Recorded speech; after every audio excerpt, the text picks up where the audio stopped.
So we'll start. I'd like to ask Councilman Sigma, would you give us our invocation, and Councilman Truman, would you lead us in the Pledge of Allegiance?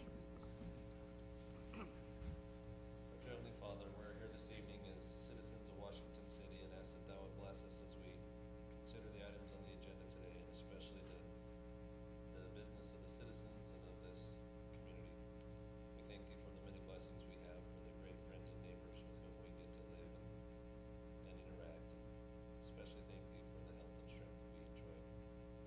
We ask that Thou would guide us as we consider the opinions and the viewpoints expressed tonight, and make important decisions about important issues. We thank Thee for the country in which we live and the freedoms we enjoy, and especially the rights and also the obligations that we have being a citizen of a great, wonderful nation. We thank Thee again for all we have, and ask that Thou bless those, especially those in our community who are public servants or serving in the military or harm's way. And ask that Thou watch over them as they perform their service. And we ask Thee for these things and give Thee thanks in the name of Jesus Christ. Amen. Amen. Please stand and repeat after me.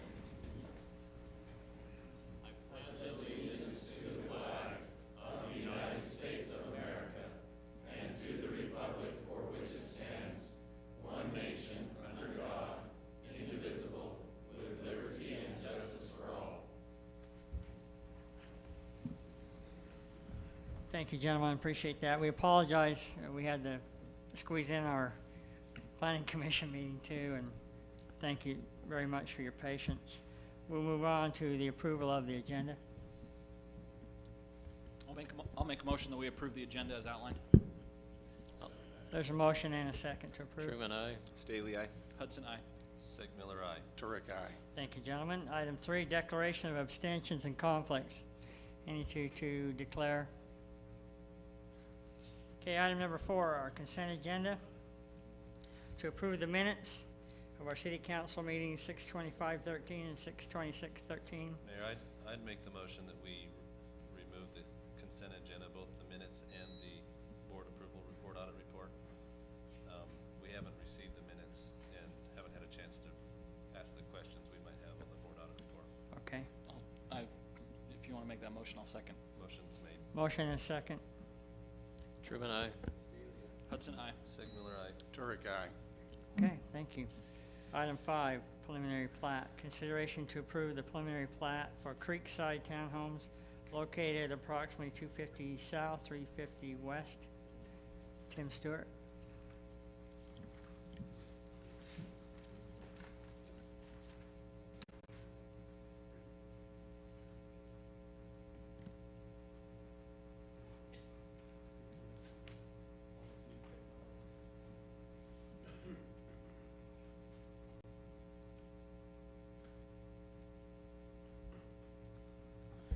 Thank you, Mayor. As stated, this is a request for the preliminary plat approval for Creekside Townhomes. The applicant is wishing to develop 40 units or lots on an area covering 4.476 acres, making for a 9 dwelling unit per acre ratio. The location at this particular spot is zoned planned unit development. The City Council passed this earlier this year with that PUD. And the developer is now coming in with this preliminary plat proposal. The plat does conform to the zoning conditions that were outlined at that approval, and other requirements of the city ordinances as it relates to the location and the project. Staff has reviewed the request and recommends approval with the conditions of the preliminary plat as outlined. The Planning Commission reviewed the request at their June 19th, 2013 meeting.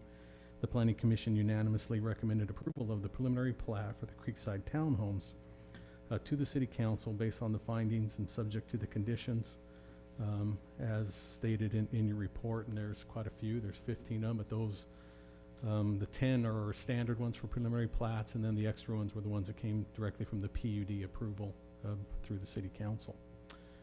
So with that, I will be glad to answer any questions the council might have on this application. I know one of the issues that always come up when we get into this high-density townhome kind of projects would be the adequate parking. And I know it looks like they're going to have 40 units. It says there'll be only 12 visitor parking spaces? Is that gonna be sufficient to keep cars off the streets? Well, our code requires only 1 per 5 at the present, so that would only be a minimum of 8.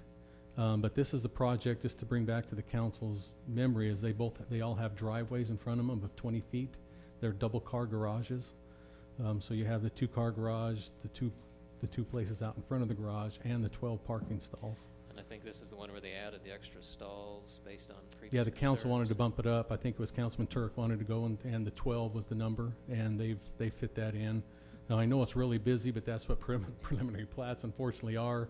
All the topography has to be on, but just to point out, there are 4 right here, 4 right here, and then 4 up on the entrance, for the total of 12 for the parking.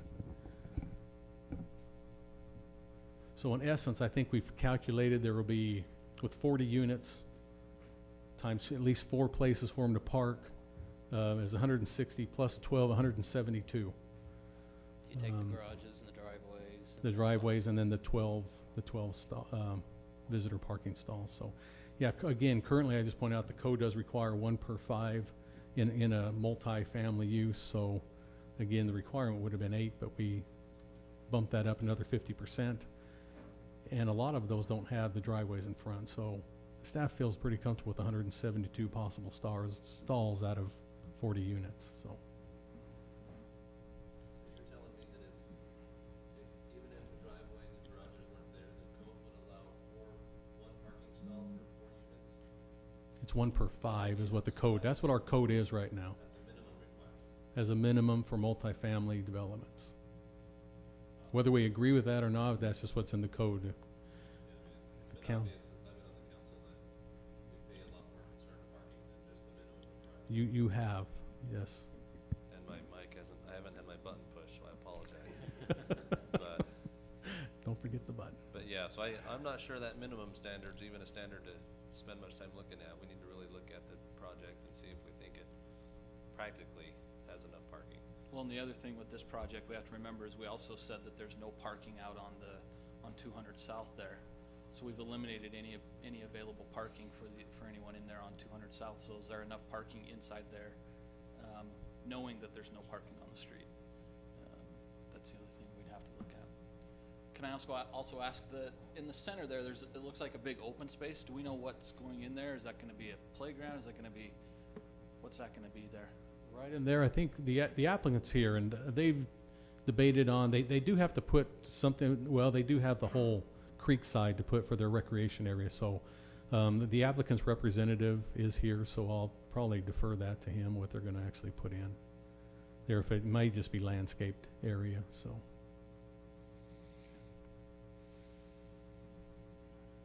If there's any other questions for me? Anybody want to talk to the applicant? Yeah, I'd like to know what the plan is there. Okay.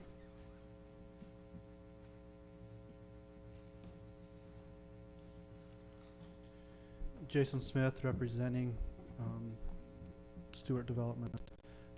Currently, he keeps throwing out different things, so I don't know exactly what's going to be there. He's talked about a playground area. He's suggested a splash pad. Economics are what's driving that, if it's feasible for him, and his market research shows that would benefit enough to sell the units quicker. And so I can't give you a definitive answer of what exactly is going to be there. There will be an amenity there, but what it is, I'm not 100% sure. Is Tim Stewart, he's listed as the applicant, is he also the owner of the property? It's a joint venture. The owner is Josh Bastian. He's working with Tim Stewart. Tim Stewart is the development arm of it. Josh Bastian is a local contractor, and he'll do a lot of the contracting of it.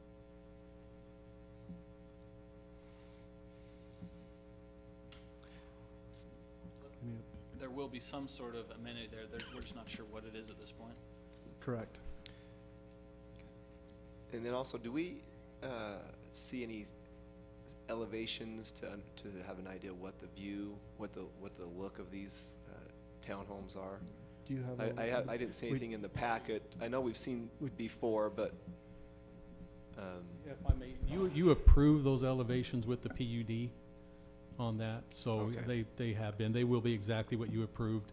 And getting back to the point that they will have to have some amenity, Councilman Hudson, as part of the PUD. They have to, per square footage and number of units, they'll follow what's required in the zone, in the PUD zoning on that, for that open space and recreation area.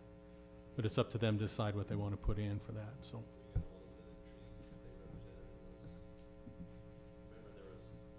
I remember there was a very nice pine tree forest that they were located within back then too. You bet. We'll bring in the pine tree mountainscape in the back.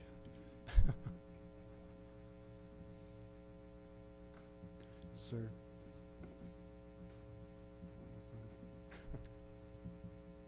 Any other questions or comments?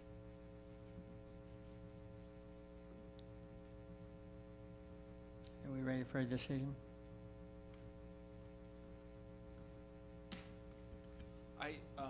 I struggle a little bit with the 12 parking spaces. I realize that they have, parking in front of each unit and the garages, but as most of us know, most people don't park in the garage because they're full of things. And the way we've eliminated the parking on the street, I worry that 12 units, just the 12 additional parking spaces isn't enough. We just recently had a townhome project come to us with 6 units that had almost that many, parking spaces, and we did allow on-street parking there. Is there a way to get more on-street, off-street parking in there, Jason? Is there a possibility of finding some more space to put some more parking in there? I think typically when you look at units like this, they have one covered parking. And so you have to remember that this has 2 covered parking established, as well as 2 behind that per unit. And you're talking townhomes and not homes. I doubt you'll see a lot of people with 4 homes living in it, with 4 vehicles living in this area per unit. Yeah, and I guess I'm just drawing comparisons because I was just recently up in another project. I guess it's not similar to this because it's only single garages, and there was just a lot of parking on the street, a lot of parking throughout the whole subdivision, and I worry that if it becomes too congested pretty soon, then we have a traffic enforcement issue there on 200 South, and that's not what we want to have. how deep are the driveways? They're 20 feet. 2-car Minimum, garages? 20 feet minimum. There's some that are more than 20 feet, but 20 feet's the minimum. And then where this is a private road, we're just talking about a curb, we're just a Yeah, a round curb, not yeah. typical curb and gutter Mhm. sidewalk. It'll be a roll curb. On the south side of the project, that road, is it stubbed, or, I know we talked about that when the PUD was originally approved, but can you help me remember why that is the way it is? It's an access to those units, and allows for turnaround there. That's what it's there for. It's not stubbed through. It could be it could be a possibility, but with what's below it, I don't think that it will be. Does anybody remember, I'm trying to keep straight these projects. I know one of them we talked about that the owners of the property would not be able to park in the visitor stalls. Is this the same project? We had that as a condition. I know we talked about we needed the 12 spots and the owner shouldn't be able to park in the visitor spots. No, that was the unit up on 400 That North, was another one. not too far from Councilman Hudson's home, that they were not allowed to use those. That's one where we had, I think there's no driveways whatsoever in front of those, and everything just came off of the entrance. But that's the one that condition was put on. Are you, Drew, are you comfortable with that turnaround spot there? Does that give enough room to do a 3-point turn or whatever you're talking about without going into somebody's driveway? Or is it necessary to have that there as well? You mean, On the south side of the property where it looks like it would stub to another road? It's necessary. it's necessary to get into those units. But just for your clarification, we allow on any subdivision, 1 lot deep is what our kind of rule is. And we kind of keep it, it's not because of the unit, it's about the depth, you know, that we can come down, that we will allow a road like that. And so this kind of still conforms to that same distance that we do quite uniformly. The property to the south, is that Washington City property? That's County- that's is it Walmart. Walmart owns the property They do. directly to the south, so there would be nothing, no piece of property would be landlocked essentially by not having an access road through this property. Well, it'd be hard to come off the cliff down to the Walmart property. I'm not sure what their plan is with it, They but didn't want to do like a Seven Peaks or something there? it's detention. I don't remember the topography of it, but just thinking to the south, there's not going to be future development that's landlocked. I can pull it up I on my get- map as well. Again, because of I would say it might, but as Mr. Smith was just telling me, it's a detention area for Walmart. I think that's why they had to purchase that. Mr. Shaw, do you know that for sure? Is that, you don't know? Because for it looks sure? pretty flat on my map at least. Yeah. It's not flat, it's pretty steep, and the city of St. George has an access road on just the parcel right below that too. Because there's a water, yeah, they have So that, their there's- access I'm not to concerned the about pond. landlocked issues. I guess somebody could try and be creative with that parcel if they could get approved. That little, well, we call those protective strips, but It's pretty steep and pretty rugged right in there.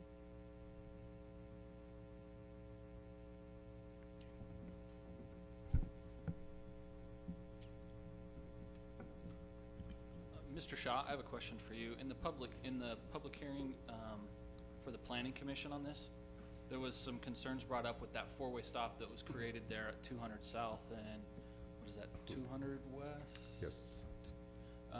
That even with that there's still been a couple accidents since then. Have you checked into that? I have not. Okay.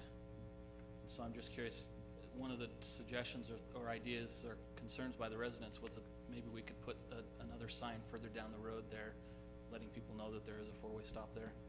Have we looked, is that something that we could do, or do you have any other ideas to help?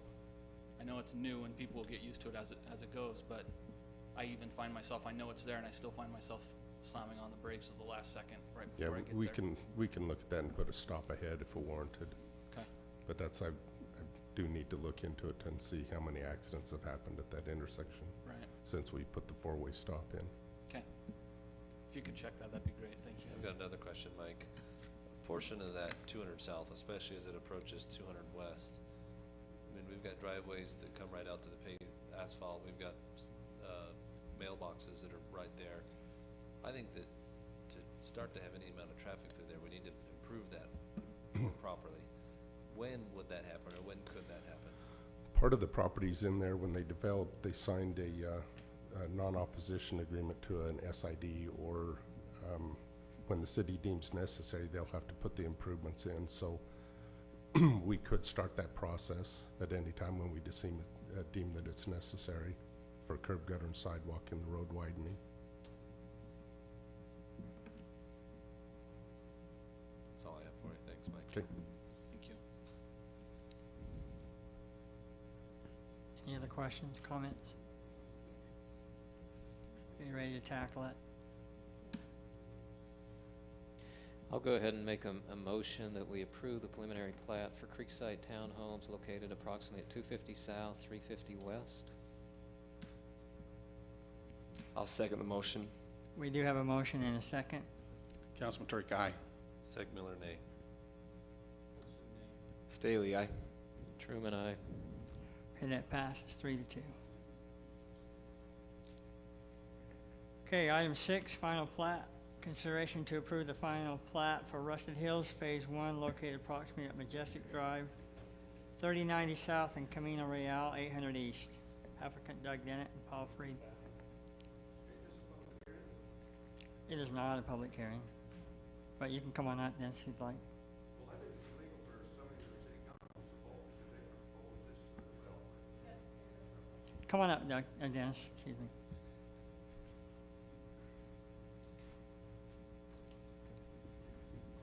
Mr. Shorkey, I know you're a lawyer, and I've heard, Mayor, I know you're over these city councilmen, and I know, I've heard it, that they went around and told people that they proposed this to the developer, and I think it's illegal to propose something to the developer and then come up and vote for it in a public hearing. That one on the I know council, It went in a public hearing last time, that we had somebody on the council that about 6 proposed weeks, it? 6 months ago. Is it on record? Huh? No, I didn't know it till after, and we wasted our 3 hours of our time being here, fighting it. And we got city councilmen that proposed this to the developer, and then they come up and vote for it. And I know it's illegal. Who did that? Which city Well, council? I got people that he's told that, how could I vote no for it? I proposed it to the developer. Okay, so Jeff, whether we, So, Yes. yes. what's that? Yes, we're on the last one that was, Last one. yes. And I thought this was a public hearing too.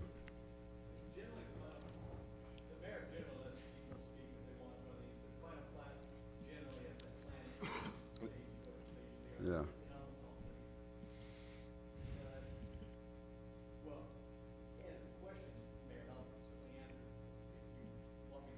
Please.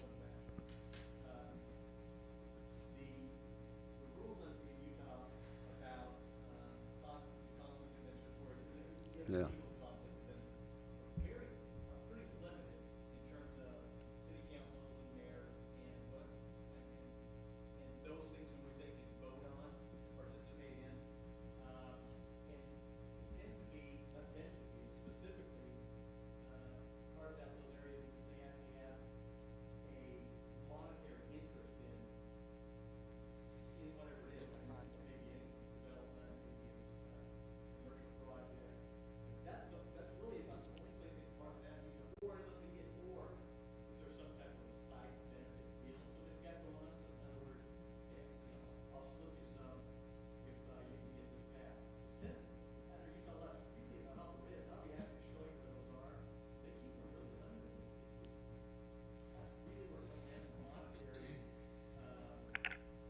monetary conflict where somebody's actually got investment in what's going through and they go ahead and participate and vote, or you're not hearing that?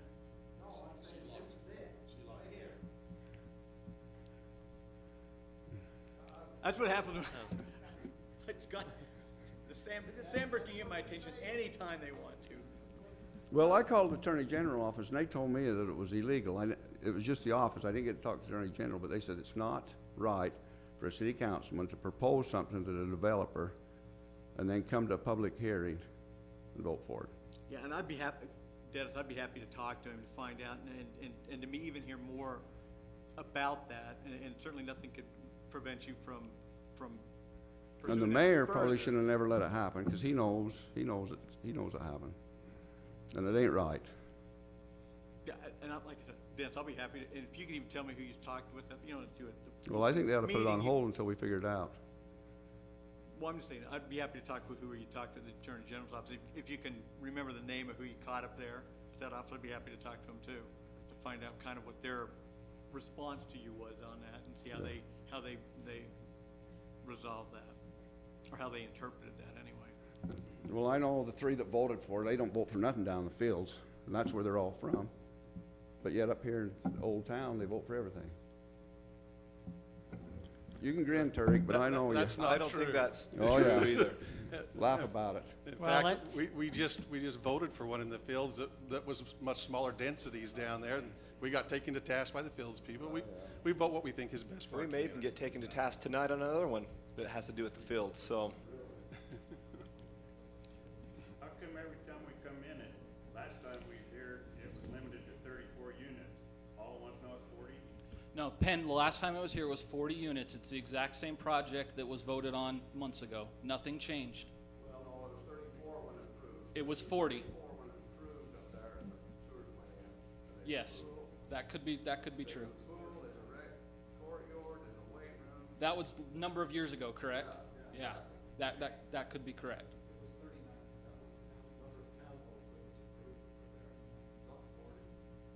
That proposal never came to pass. It was approved and then it went away because nobody built on it. So then it came back as a project for, it did. Yes, it has changed hands. And so then it came back as a proposal for 79 units, which was denied. How come we never received notice of public hearing or something? You should have received notice for the public hearing for the planning commission. What's that? They're more than 500 feet away. Could be. So it'll only affect that 500 people that are going back and forth up my street. Yes. Do we need to revisit this for a legality issue? Do you want to revisit it, as council? Whether you revisit it or not, if it's an illegal issue, we certainly want to look into it either way. It'll come back, no matter, if it's Yeah, illegal, it'll come irrespective, back. we do that.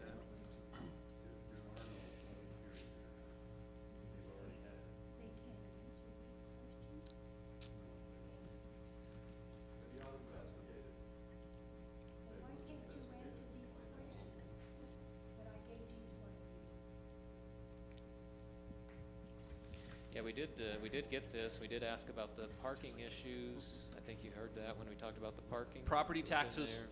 the property taxes will not pay for additional police officers or other things, just as current property taxes do not pay for police officers and fire. That's why we have sales tax revenue. That helps pay for all those other things. No home pays for itself. When a new home is built, sales tax revenue has to be brought in as well to help pay for some of the other things. Otherwise, our property taxes would have to go up. Luckily, we don't have to have that.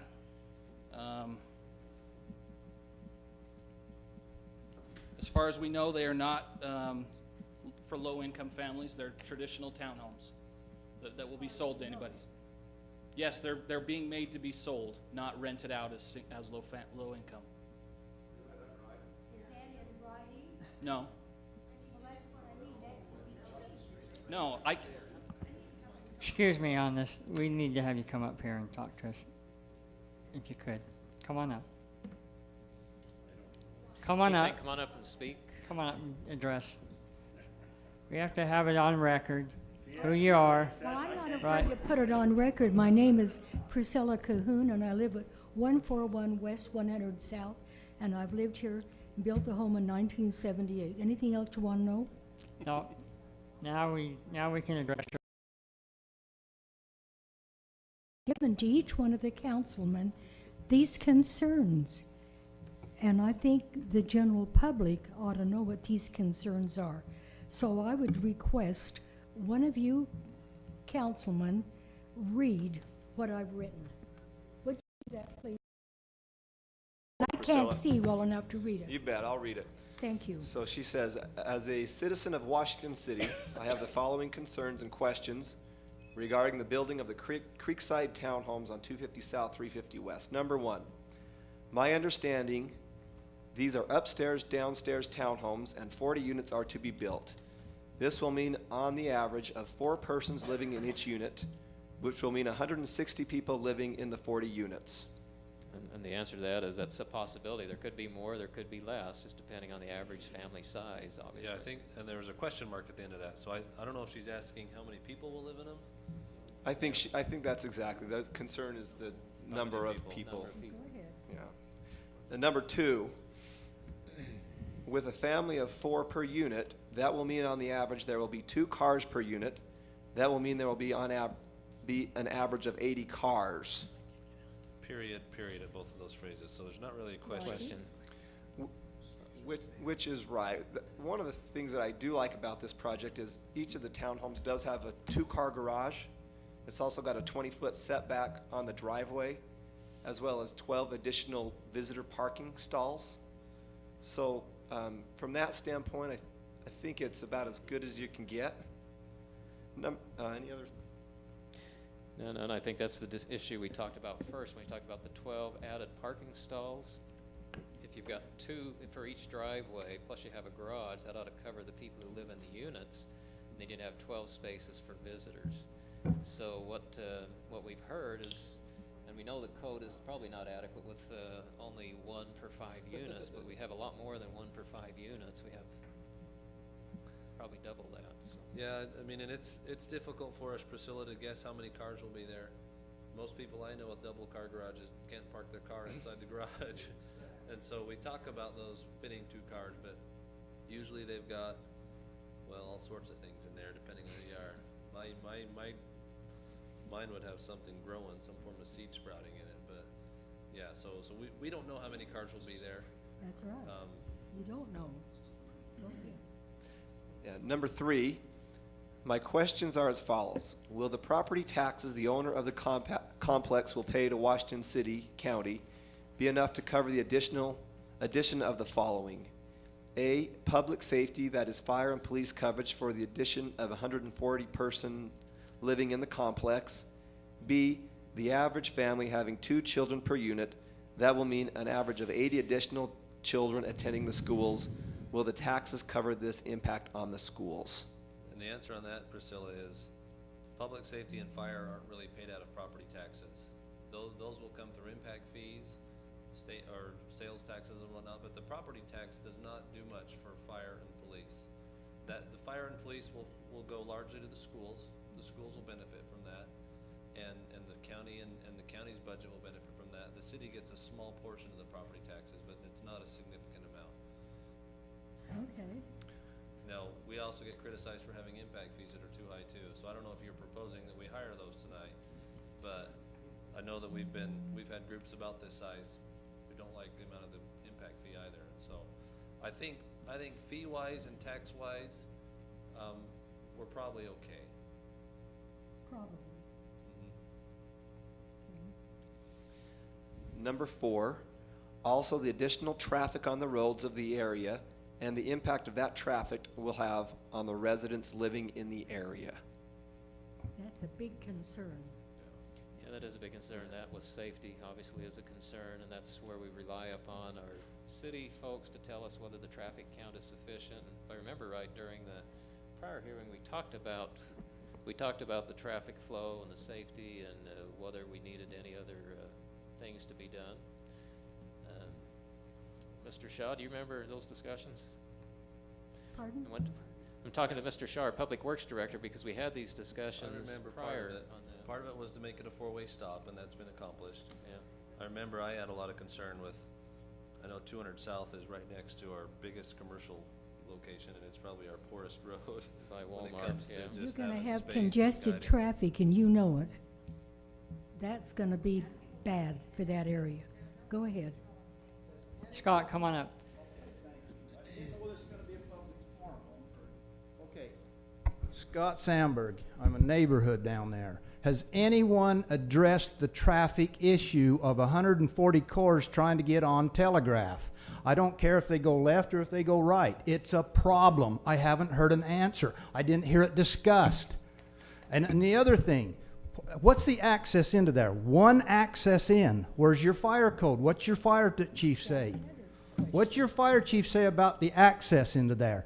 Now, what if it's a holiday and something catches on fire and you got 2 cars parked on each side of your access? How does a fire engine get in there? Nobody's discussed that. Nobody's answered that.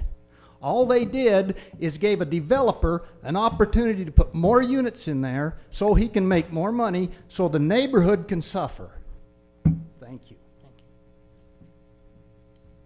Pan, come on up. I just have a quick question. Last time we was here on this property, there was a, Pan Smith. I guess that map's not up there, but there's supposed to be a buffer zone between single-family residents and this multiple family, isn't there?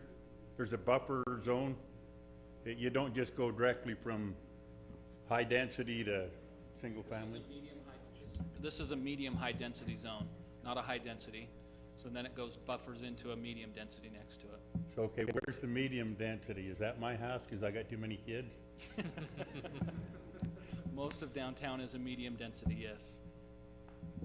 It's that treehouse that. Because the last unit they were talking 40 units, that was an issue that came up, and they said that Yeah, when it was 79 units, we felt like it was too high of a density, yes. okay, that was my question.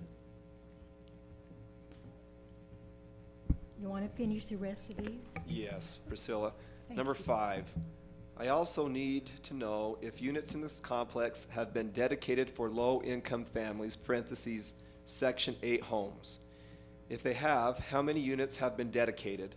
If we have low-income families in the units, what impact will this have on the community? Thank you. And the answer, Priscilla, is we don't know. Nobody has to tell us if they've been dedicated for low-income housing. We generally can't make a decision based on that criteria, whether we know it or not, but we don't know. Nobody has told us one way or the other. I don't know. I don't think anybody else on this council knows. We don't know. Well, those Can were you only find out? they were only my concerns, and I felt like that if they're my concerns, I'm going on 90, and I have no corner on old age around here. But I am concerned because of future. That was all my questions were. Thank you, sirs. Mayor? Thank you. Mayor, may I invite Jason, the applicant's representative up, just to speak a little bit to this last question as to the low-income families, and also to the access, and you're an engineer, is that right? Can you talk first of all maybe to the access for fire and police? The access has been reviewed by the fire chief and has been accepted. Does it meet code? Does it meet our code as far as access, the single access, is that adequate? Yes, it meets code. It meets the fire code, the Utah State Fire Code, and it meets the code. The fire marshal has accepted it. He's to review it before it comes here. So. And then as to I don't know if you can have a crystal ball or not, but as to the projected market of the families that or individuals that may buy these homes, is there a specific market that the owner or developer has, or? As I have not heard of any discussion of low income with these as of yet, and we've had a couple of discussions, but there have been no discussions of dedicating them for the Section 8, the low income. The discussion is that you'll be selling them to individual owners? Yes, he plans to sell all the units. You know, the one thing that I do like, I know it's never comfortable to have these maybe in any neighborhood, but it does provide young families an opportunity to buy a home, and it does provide some affordable housing, which I think is needed as well. And I know that's maybe not always welcome, but it's welcome to that family that buys their first home, like one of my employees who just bought her first home yesterday here in Washington and was quite pleased that she found something that she could actually afford to buy.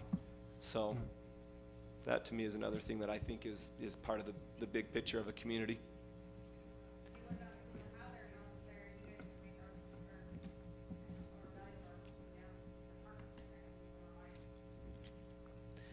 I think I'd like to just do one thing. Mike Shaw, would you mind coming up? I know that Mr. Sandberg was, and rightfully so, pretty concerned about the access back to Telegraph. And if you've got all of those people trying to leave to go to work at 8 in the morning, and is there even a long enough approach to be able to back up to get out to Telegraph without being in people's driveways? What have we done to look at that? Well, if you come out onto 500 West onto Telegraph, we've actually master planned that as having a signal at that intersection. And as soon as the traffic warrants the signal would be installed at that. It's not advisable to put a signal in prior to it meeting warrants because of liabilities. And then also at 200 West, we haven't master planned that at a signal. I would believe they would go to the path of least resistance, which would be, in my opinion, 500 West when the signal is installed. Okay. So once these units are in, and if there becomes a traffic issue, we're going to monitor that. I assume we're going to make certain that if a signal needs to be there to help the flow, we'll be on top of that. Yes. Okay. Those traffic patterns, I mean, clearly the east to west traffic is sufficient to justify a signal. What are you looking at? The north to south on 500 West? It would be the turning movements on 500 West. Okay. Basically, it'd be your left-hand turning movements would be that would be the biggest factor that would warrant the signal. And nobody turns their left hand right now anyway because they know that's impossible. To get through It's across, actually yeah. gotten much better with the widening of Telegraph. It actually is easier. When was the last time we did a study there just to check it? We did traffic counts a year ago, and we're just getting ready to start our traffic counts again this year. See, when we had the public hearing for the PUD, we spent a lot of time talking about this, and I remember I asked, well, Priscilla and a lot of other people where they use it. I think most of them go to Main Street. Most of them realize if they need to do a left-hand turn, that's about the only place to feel safe doing it and feel like you eventually get your turn. Correct. If you wanna do a right-hand turn, 500 west works great, 200 west works great, but if you wanna do a left-hand turn, I guess you can also go up through the Walmart parking lot to that light. And there is a few people that do that. Okay, thanks, Mike. Okay.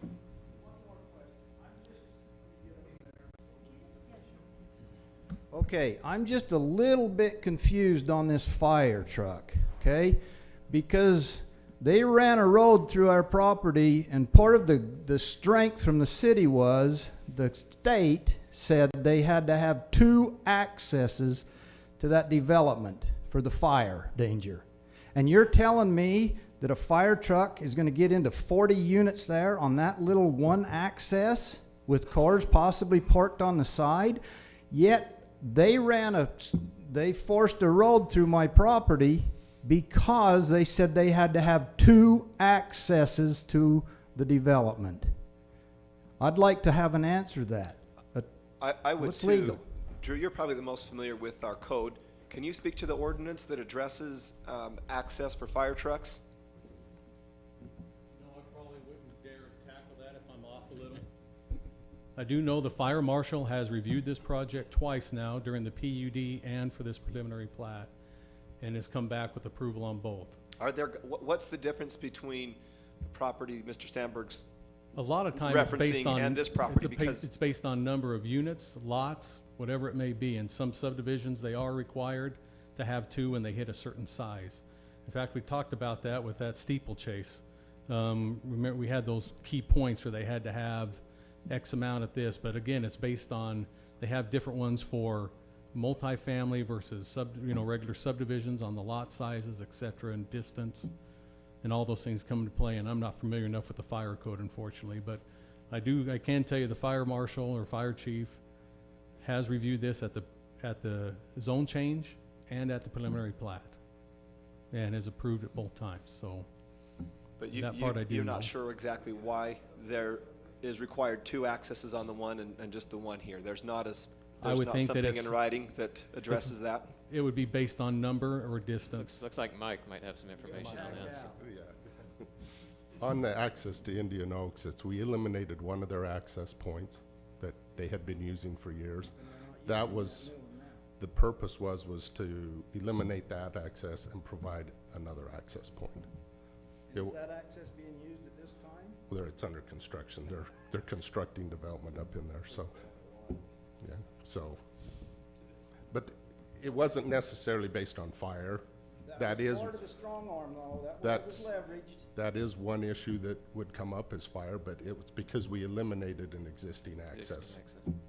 So do you know what the code says specifically in respect to the Creekside property? Fire, no, I would hate to even guess what the fire code. So at this point, short of being a fire expert, we have to trust the marshal's judgment both times? I guess that's what he gets paid to do, right? That's his job. Yeah, that's his job. That's what he does, so. Because I think if there's any point that raises real concern would be the fire access, but You got feeling, you got cars parked on each side. How wide is that entrance? Another tap out. I will just bring back also another project that the council's approved is up on Bella Vista. One access and a private gate, and then what we were told, and that's why, if you remember, we required at the 51st house, they had to bring in the second access. I remember that. so is that kind of a standard then? Well, at I'm not 50, sure. I'm just or- giving you a past history of what things that have been approved. Again, I don't know, the fire code as well in that particular thing, but I do know he's reviewed it twice. I'm just bringing you back, this history of the Bella Vista is, sitting up there, and probably even maybe a worst case scenario somewhat with a gate and all, doing that. So, but the key there was on the 51st house. Because remember, we put on that final plat that they had to then make sure that second access was in at the 51st home. So we just remembered that on a past approval, if that helps. Okay, one last question and I'll be satisfied. When he Is there a button right Am I on? Okay. There you go. I'll leave it alone. When he was asked, what are you going to do for open space? What kind of an answer did you get? Did you get a solid answer? No, I did not get a solid answer. No. I think we might deserve that. I think so. Because check that creek out. That creek has issues. It has a water easement through there. It has a roadway easement through there. And it also has some other issues. There is no open space for that dense of people, of kids. You've been a kid. How are you going to stay inside that place? And are you going to send them all up to your city park that every night is full of people? No, you're going to send them down on us, on that open space. I want that dealt with. I want that concern taken care of. I want somebody to tell me that they'll help take the issue of all them kids that's going to be inside there and where they're going to go, how they're going to entertain them, how they're going to let them have some room. And nobody's going to park in their garage. Don't tell me 2 cars will park in a 2-car garage. There isn't anybody doing that. Yeah, even if they don't park in the garage, from what we understand, there's a driveway that's 20 feet long, that's double Okay. wide, so they'll park in their driveway as well. But then what are they going to do when friends come and they have people 12 over? 12 visitor parking. What are we going to do when the world ends? We can ask all kind of questions. Did I get So- tagged out? No, Oh. I'm just up here. Okay, anyhow, I would like those issues addressed a little bit before you just openly give them a free rein. Now, Let them tell you, make them, assign them what they're going to do about that open space. those are some very good points, and one thing to keep in mind, this is a preliminary plat. Now, although they're vested at this point, we don't like to throw additional conditions on. I do think that the representative is taking note of these issues because he will come back for a final plat. And I think that these concerns that are brought up deserve to be addressed at that point. And that's what this meeting's for. Thank you. You're on. My name is Jared Bailey. I live at 186 South, 200 West, just pretty much a block away from where the subdivision is going in. And the question I would really like to bring up is, what kind of Washington are we really going for? Because we're always talking about minimum code. Minimum code says you have to have one visitor parking per 5. The question is, how many of us live in houses that are built to minimum code? And how many of us want to live in a situation like that? I've noticed that everything they've done is they're trying to go to minimum. They're trying to pack as much as possible. Like, they say they're being super generous with a 2-car garage and a 2-car driveway. The question is, did you know that a Dodge Cummins is longer than 20 feet? And so it will not fit in the driveway. And I don't know, I haven't looked over the plat perfectly. I don't know if there are sidewalks, but I know I've been ticketed for blocking a sidewalk. And so is someone with a truck parked in their driveway going to have issues with the homeowners association because they can't park anywhere? And we see the subdivision just across the street was approved and supposedly had sufficient parking, yet people park on the road all the time.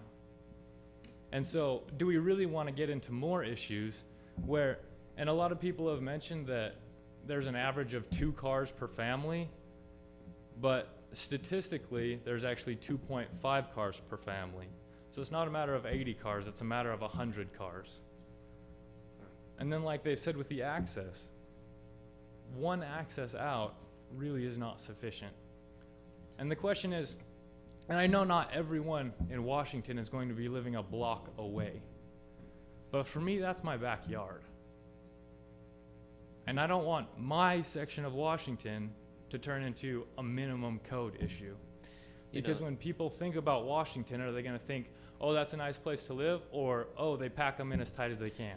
You know, you bring, everybody that's here this evening has brought valid points, and I certainly wish that we would not just come when it impacts our neighborhood to put our input of what we want the makeup of Washington City to be.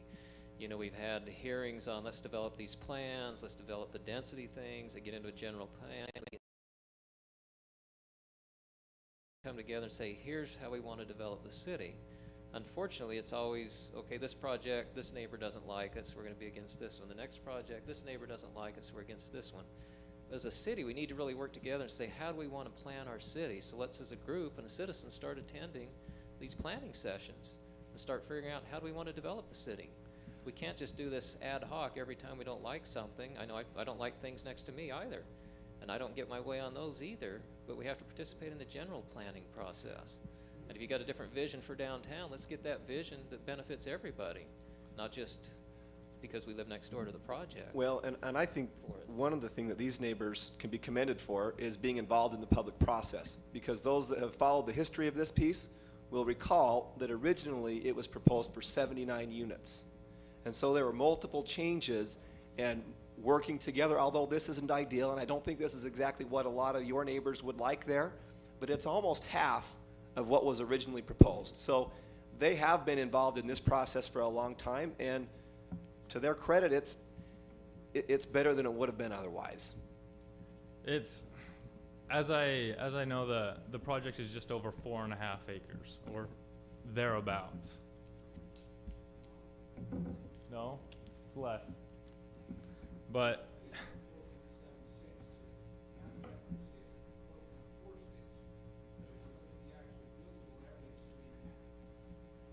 which brings up a whole other issue. But the thing is, in the end, it comes back to, it's not a matter of if it's legal, because it's legal to put it there. Oh yeah, there's all kind of things that are legal. What's going to be the best for the community? But what's going to be the best for the community, and what is going to be safe not only for the people around it, but at the same for the time, people in it. We've got to also understand that somebody purchased this property, and I understand that the neighbors don't love what's going in there, but the reality is the person who bought the property ought to have some sort of say with what he does with the property. And while I personally don't know that I love having townhomes there, it meets the code. They own the property, and this is what they feel like the market is driving for the property to do. And I think if we respect private property rights, then he has the right to meet the code and bring a development that meets the code. And I think that's what they've done.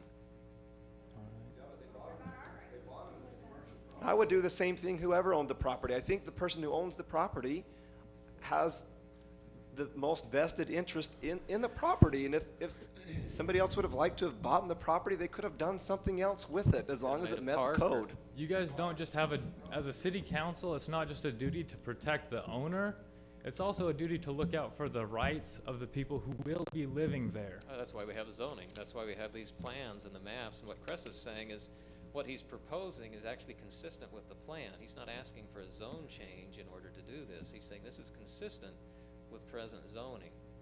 And so if we had got involved in the planning process earlier and says, no, we don't want this density in the area, and the plan says no, then it'd be asking for a change, and they would have more discretion to say, no, it doesn't fit in. It's changing the zoning. This is not asking for a change. That's part of where our hands are tied. We say this is consistent with the plan, albeit there's parking issues, there's traffic issues, and those are concerns, and we rely on our city folks to say we'll address those. It's not a concern. It's not a life safety issue. You know, then if all of a sudden we find out all these accidents happening out there, then I guess we're gonna have to reevaluate the whole process. That maybe after it's already happened. After it happens, yeah. Because in the end, no, we hope it won't happen, but kids might get run over on any project depending on who runs the stop sign.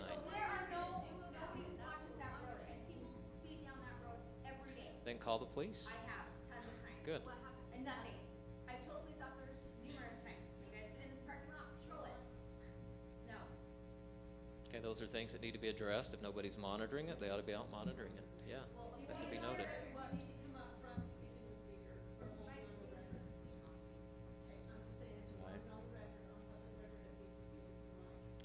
well, I'm gonna sit down because it almost seems like no one's listening to me. Well, but Jared, I don't want you to think that we're not listening. We balance things. There is a minimum standard, and I don't believe that I believe they've gone above and beyond the minimum standard, because the parking, we already know that they've gone above and beyond what the minimum standard is. We have minimum standards because that's what we feel is the minimum safety that we can require. Yeah, it'd be great if everybody could afford to build something that was twice as good as the minimum standard, but we don't. My home isn't that way. Your home probably isn't that way. I have a standard for my home. That's the way it is. We have standards in the city. If somebody meets those standards, we do our best to try to accommodate. I don't want you to think we're trying to ignore you, because we're not. We try and listen to everybody. That's what we're here for. That's why we're elected, is to listen to everybody and do the best that we feel like we can do. So thank you for standing up. All right, thanks. Sorry, I just have a question, I can't do that, but if you go to someone's home to visit, do you park in their driveway? No. No. So 12 for 40 is not adequate, because you don't park in people's driveways when you go to visit. Thank you. Thank you. I have a suggestion. All right, Payne, come on up. I know you said that, I think it was you, Brother Truman. Yeah, I've said a lot, yeah. Yeah, I think, I think you said that the public all knew and had input and everything. Well, I don't think, I never got any kind of notice when you had your public hearing. That's why this is my first time here. Last time I was here, it was 34 units is what was approved. And so I didn't get notice because maybe I'm 501 feet away, you know. Well, you look through the block from my house, it couldn't be much more than 500 foot, could it? So, and I didn't, you could, this would just make it a real lot nicer in the future for people, when you say the public had a chance to talk, if you'd extend that out a little bit, make that public notice go out. I mean, if it's gonna affect people 2 blocks away, they'd ought to have notice. We have discussed that before, Penn. It is the standard, the state law is 300 feet. We've had some discussions about maybe extending that, and that's something we will definitely have another discussion on. Because, you know, this does affect me. It's in my neighborhood, and I would really have loved to had public notice. That's fair. Bob, come on.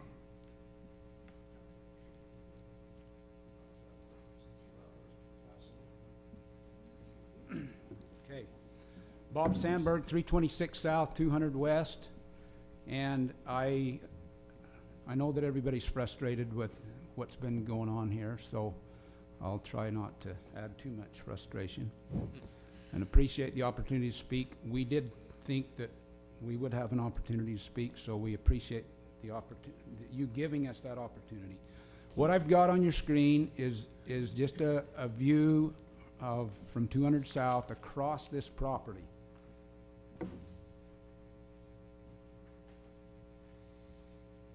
What that one is, it shows some of the easement issues that's been discussed here tonight, the water line, the gas line, I don't know what happened with the trail and all of that stuff, and you can also see the elevation difference. Just another shot to show you the easements. This is on the east side.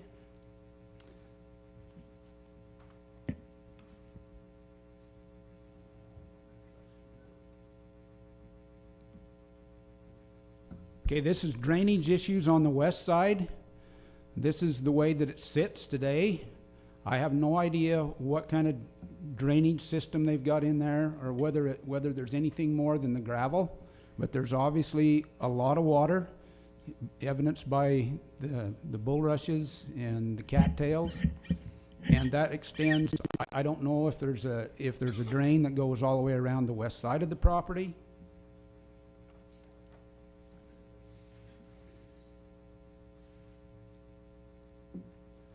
But that's the drainage on the south side of the property. And you can't see very well in there, but if there is a drain, what's currently in that ditch right there is just water and cattails, and there's a 4-inch flexible plastic pipe. Now, to me, everything that's in there is certainly substandard from the standpoint of a drainage system to deal with obviously what water is coming out from under this area. You didn't take these last Friday, did you? Pardon? You didn't take these after that storm on Friday, did you? I took these at 7 o'clock this morning. I'm teasing, but you I- have a good point. I've noticed too, there's water coming off in a lot of places there. And then I've heard tonight that the Walmart parcel uses it as some form of a detention or retention basin, which also causes me some question.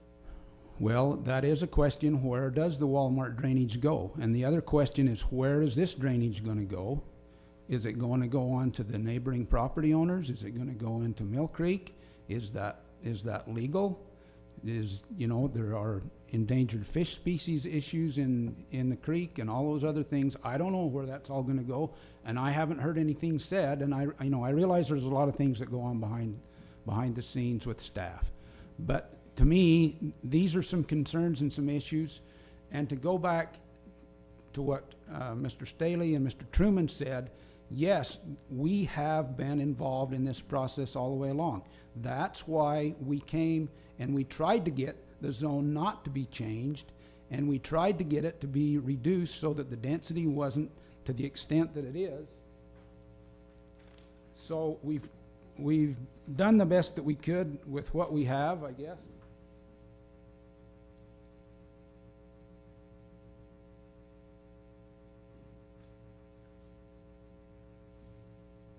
Okay, that's an aerial shot of the property. The drainage I just showed you is over here and down here. Now, the property's been represented to be 4.76 acres. According to the county records, it's 4.46.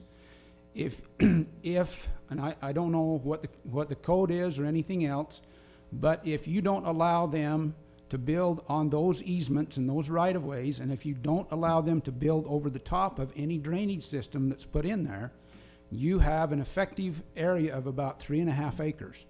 So you're talking about over 10 units per acre in that. And so that makes a difference in the density. It also makes a difference in the congestion inside there.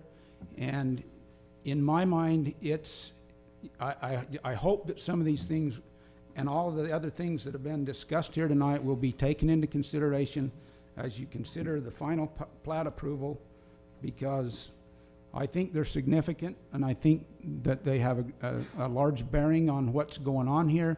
And as Scott asked the question, this is the property line. So everything east of that, which is down in the creek bottom, is owned by another property owner. It's owned by Gibson's, actually. And everything on the south side is either Walmart. The other thing is that if you look on the very bottom right-hand corner of that, this acreage right there, whether it's 4.46 or 4.76, that acreage is part of that, and that's all down in the creek bottom. It's the abandonment of one of the platted roads in the city. So 300 south. So there's a lot higher density than what's been represented, and I think that there's some significant issues that need to be dealt with before this thing is approved. Thank you. Hey Bob, is that, Thanks. is that road spot, is that where the power line crosses right through there and they've kept the trees cleared? Where You showed that abandoned 300 south space. No. Is that a No. little bit farther south? The power line is up on 200 south. Well, there's another power line that crosses down around there. There's another power line on 400 south Okay. that jumps up to about 350 south Okay, that's and probably goes what I'm- across, but that's on my property and it's well below this. I would add that this has been quite an interesting meeting. We've essentially had a public hearing after a vote, it seems. When the public hearing on this was during the PUD process, not the preliminary plat. However, I would just want to make sure that on the record, I feel like Bob and Scott Sandberg made some very good points that I would like the developer to take note of. Number one is, when I'm going to consider this for final plat approval, I'm going to be paying very close attention to the drainage. I'm going to be paying very close attention to the emergency access. And I would like to understand, I would like the fire marshal to address the concerns that Scott Sandberg, and I would also like the discrepancy in the acreage, which has an impact on the units per acre, to be addressed. So those are the three items that I will be paying very close attention at the final plat presentation. And I think the one that goes hand in hand with that is what is going to be used in the open space and what is designated as the open space for it. Seems to me if those concerns are persuasive to the council, it might just be better to call another vote on the preliminary plat and see if we can get those addressed before they make too many conclusions based on the preliminary plat. So moved. Mayor, I'll make the motion that we, Council Starkey, if we're gonna reconsider a vote that's already been made and passed, do I need to make a motion to reconsider? Is that what it would be called? No, we don't really have a formal process to do it. We've done, I mean, it's done a few times over the years. There's no real formal reconsideration. There's also nothing that says one can't reconsider it. I mean, typically a reconsideration is an appeal, if you're an applicant. So, again, we've done it before. I'm not sure what would prevent us necessarily. So I guess I'd ask, Other than it may be a recurring issue if it comes up. That's your guys' decision again. The basis is that a lot of these issues didn't come up in the initial public hearing, which was in the PUD phase of this. These issues have been brought to light after a preliminary plat vote, during which there wasn't a public hearing before. And there are concerns that I have, now whether they're addressed at preliminary plat or final plat, it doesn't matter, but I would like the drainage, the access, the survey, the open space to be addressed at some point to ease my concerns. However, on the other side, the developer, by the letter of the law, is meeting standards, so. And at a very minimum, I mean, at a very minimum, from just a due process fairness standpoint, I think one would have to say, if you're gonna approach it that way, certainly the applicant should have all the rights to come back again and present anything he had to explain any of that stuff before a vote was taken, no matter what. Yeah, one fundamental fairness and due process simply say, you know, we've got the cart before the horse here because we did the vote because it wasn't a public hearing scheduled that already had occurred. So we just simply unwind it and say we table it. We're going to unwind the vote. We simply table it so that we can get these questions answered. And then when we come in, we have the fire marshal here the next time, the chief here to answer the fire questions, get all those answered, and then we can have a vote on it yeah, I at guess, that point. So. I'm hoping to get Council Starkey's recommendation as how we act, how you recommend we do it. Wild, it seems like a lottery contest over here. That's why you make the big bucks over there. So. So I'm trying to get as many points as I can when I'm responding to it. So just to kind of just take a step back and think about the approach on that. Yeah, one concern I'd have, irrespective of who that occurred to, whether it was just the opposite of split, and that is, you had a vote, you know, you had a vote disapproving it, and then people got up and said, oh, We you want it. think about this, and you know, my family's planning on moving. I mean, it can go both ways, I guess, but I think that your approach needs to be contemplated, that you gotta do the same each time. So, just to flip the vote might be problematic, first of all, because you have people that aren't here anymore now that have left. To me, it sounds like it'd make more sense if you were gonna contemplate doing that you table a revote of that potentially for the next one, and then you can still, because that doesn't stop you from discussing it again. I think I'm most comfortable with having these issues addressed at the next meeting during the final plat, application. That to me is most fair to the development of the citizens. But having it on record that these are issues that we will take into consideration during the final plat. I was gonna say, the drainage one is covered in your conditions. On condition 1 is your drainage study and drainage plan. So to me, your drainage, we have conditioned. So we've got 2 others then that are of the concern. The developer can address those, and if there are things that aren't addressed properly, I think at that final plat, we can ask for modifications, especially if the square footage doesn't, you know, square footage doesn't come back the same way. If it so comes that way, that modifications would be, you would make it a decision ahead of time, of course, yeah. Yeah, no, and that's, I think it's, yeah, and I think that's the point. I think the point is, no matter what you do, you wanna make it, it's gotta be fundamentally fair, irrespective of what side came up at any point in time. See is to have it go, this be noted, thus concerns to be addressed at a final plat. And that's, I gotta tell you, either way, it seems to me that this is gonna be getting discussed later, whether it's, because you're gonna redo it now, or table it, final or when plat. it comes back up for final plat. You're gonna be discussing these matters. It's pretty clear, I think, at this point. And Mayor, based on Council Staley's comments, I won't make any motion to reconsider. I think the vote's been, it's clear. Yeah, and I think that's the moral of the story is no good deed goes unpunished, right? You know, we want to have open dialogue and discussion. It's good to have it. There's certain protocol, however, that this is what happens when we don't follow the protocol and get all the information in the earlier meetings, and we get the cart before the horse, or after leading the horse.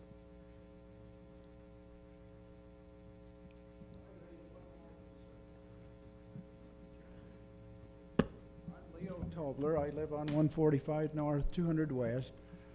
My father did own that property, and when we sold it, it was sold as commercial property. And I watched as that was developed. There was definitely a lot of water on there. We took a backhoe and made a pond so we could water cows out of it. I watched when they developed that. There were no leach lines put in, no compaction done, other than running heavy machinery over it. They simply went in there with a D9, pushed the dirt over, and compacted it. I would suggest you look at the compaction verification. That's what scared us off. We were going to develop that ourselves. They said, you better have compaction verification on that property, every inch of it. So when something's built and sold, if it cracks and the foundations and so forth, you're not held liable. Has that been done? Has anyone looked at that? I was surprised that leach lines didn't go in there to leach that water off. I own a piece of property just across the creek. We put a leach line in there. It runs from right now low about 4 gallons a minute to high 10 gallons a minute off my half acre. And I'll bet that same amount or more would run off. Gibsons have property, leach lines in that. You ought to see the little stream of water coming out of that. Anyway, that's my concern. You better look at that property before you approve all of this, and then suddenly you got foundations breaking and sidewalks and homes, and just like some of the other subdivisions. That's my concern. Thank you, Leo. Do you want to add that on your list? Usually that compactions usually come in the building phase with footings. There are compaction tests that take place, and so those things are looked at. All right, thank you all. We do appreciate your concerns, and hopefully we do the right things. Do we need to make a motion to close the informal public hearing? If you'd like. How about if we just move on? Final plat, consideration to approve the final plat for Rusted Hills Phase 1 located at Majestic Drive, 3090 South, Camino Real, 800 East. Applicant Doug Dennett and Paul Freed.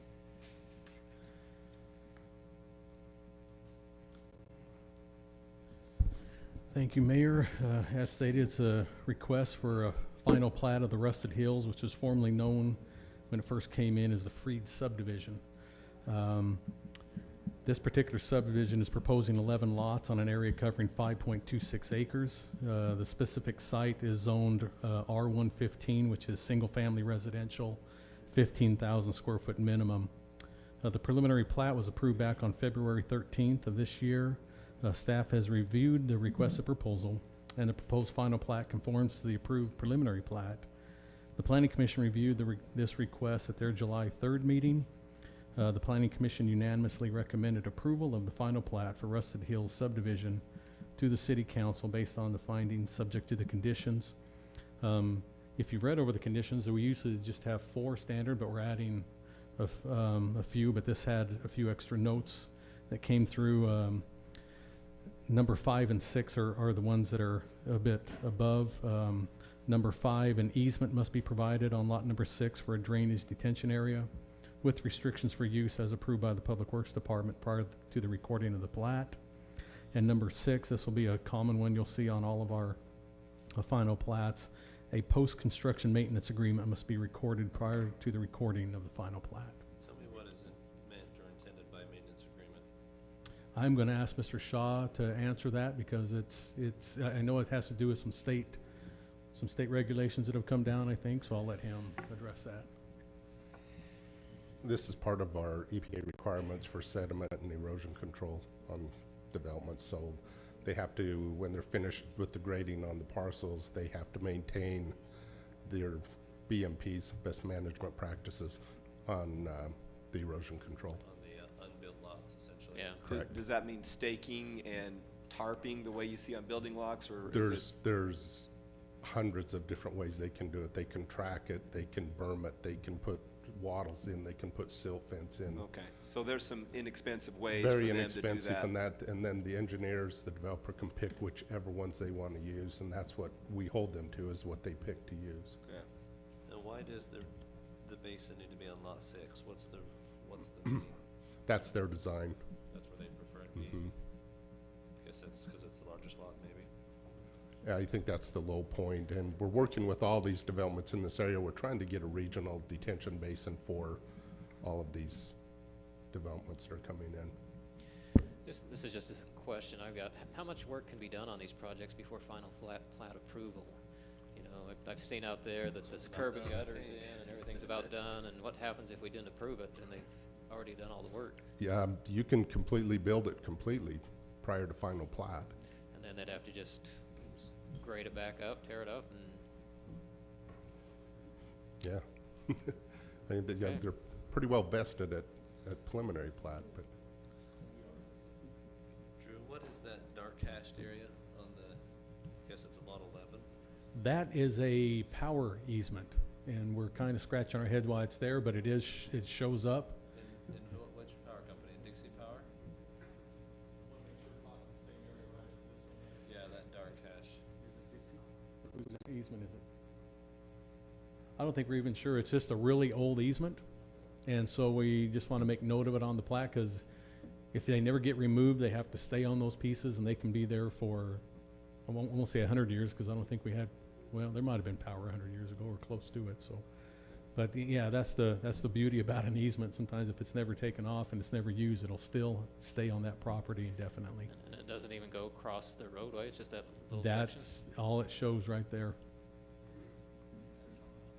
And just to answer the final plat, you know, that's why preliminary plats are so important, is if they come back in and they build the final plat exactly the way the preliminary plat was approved, you're almost, I hate to say not forced, but you'd have to have some great magnificent reason not to approve a final plat if it's built the same way that it was approved for the preliminary. That's the whole vesting thing with the state. And almost every state follows those rules and sets those standards, so. That's why we feel comfortable, but most of them, they need to build it all out or bond for it. All the improvements have to be in for a final plat, so. Most of them are wise and build the whole thing out. Any other questions I can answer for the council?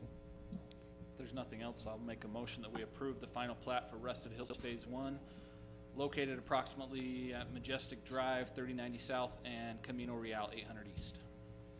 I'll second the motion. There's a motion and a second. Truman, aye. Hudson, aye. Segmiller, aye. Turek, aye. Thank you, gentlemen. Item B, consideration to approve the final plat for Washington Vista at Green Springs Phase 4, located approximately 2000 North Green Spring Drive. Applicant First Nation Investments LLC, Matthew Lowe. Thank you, Mayor. As stated, a request for a final plat for the Washington Vista Green Springs Phase 4. This particular phase of the subdivision is proposing 31 lots on an area covering 11.07 acres.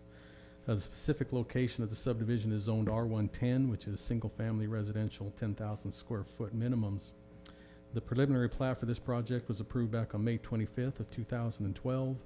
Staff has reviewed the requested proposal and finds the proposed final plat Phase 4 conforms to the approved preliminary plat. The Planning Commission reviewed this request at their July 3rd meeting, and the Planning Commission, by a vote of 3-1, recommended approval of the final plat for Washington Vista Green Springs Phase 4 to the City Council based on the findings, subject to the conditions, and this has a few extra from the standard 4, and I'll just read those. Number 5, that half of Green Springs Drive must be built or bonded for along the entire east boundary of the Phase 4 subdivision prior to the recording of the final plat. Condition number 6, that the drainage detention area between the lots on the east boundary and Green Springs Drive be built or bonded for prior to the recording of the final plat. And then the new one, of course, number 7, the post-maintenance agreement be recorded prior to the recording of the final plat. And I'll be glad to answer any questions the council might have. Questions, Drew. Okay.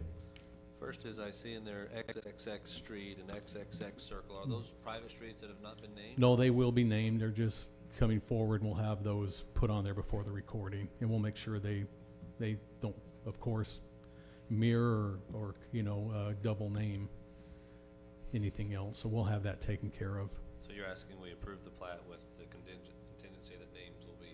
That's fine, and we could probably put that as another condition if you'd like in a motion. Okay. Are those public or private streets? They will be public streets. What do you know about the two blocks there between Green Springs Drive and Lot 155 and 147 and 140, those old course development? Yeah. This is, if you read the minutes, this was quite the discussion in the Planning Commission. These are owned by Old Course Development. The principal there is Jeff Morby. He had a hard time making the meeting, couldn't get away from his missionaries in Oregon, I guess. He didn't feel like. But the history on this is that since there are no accesses allowed off of Green Springs Drive for this particular property, that from what I hear in the history of this is that that's why you notice that piece goes up, is that Old Course is willing to give that up because this developer will be building that road and stubbing the utilities to each side. So in essence, he gets a paved access to 2 lots, utility stub to it, and he benefits in that deal. And that's kind of what the agreement was between this developer and Old Farm. I as long as this meeting is so far. And that was a big concern, the size of those 2 lots. But I think one thing that would help, if you can pull the map back up, we're try and trying. pull the map back up. If you're looking at the map on your iPads, There we go. there's a setback. So if, with your pen, if you would follow that contour line of lot 156 and just draw that right through the Old Course properties, that would essentially be what size both of those lots would be. So they wouldn't, with that setback, they wouldn't end up being too disproportionate to the other lot sizes in the development. So, and I know that they've been in communication with the other property owners. So I'm, having been through that meeting and familiar with it, I'm comfortable with that. And it seemed like one of the concerns of Commissioner Schofield was the fact they wouldn't be part of any CCNRs, so they can essentially put what they wanted on those lots, whether it's consistent or inconsistent. And I guess the developer's comfortable with that. A nod. So does this get rid of the current access to our park up there? Yes. And so then the new access will go right through this subdivision? This half of this cul-de-sac. That's a good question. If you've been up to the property, you can already see on the city's property that it's built out. The concrete's there, just waiting. In fact, I had Leisure Services Director Barry Blake in my office with a grin on his face, just waiting for that to finally happen, where he can close off that temporary.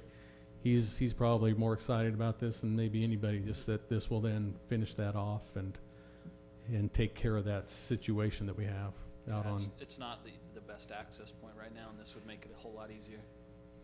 Much better. I have another question as to the conditions. Okay. Do I remember condition 5 being on the preliminary plat, which says that half of Green Springs Drive must be built or bonded for along the entire east boundary of the Phase 4 subdivision prior to the recording of the final plat? No, number 5, 6, and 7 were added at the Planning Commission that night.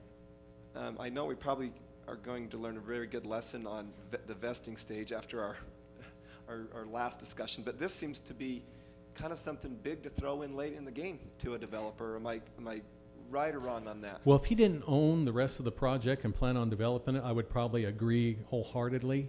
since he does, and phases 1, 2, and 3 have not been built, and they're not coming for final plat, they will come after this. In fact, the money that he makes from this will help propel Fund over it. to those phases.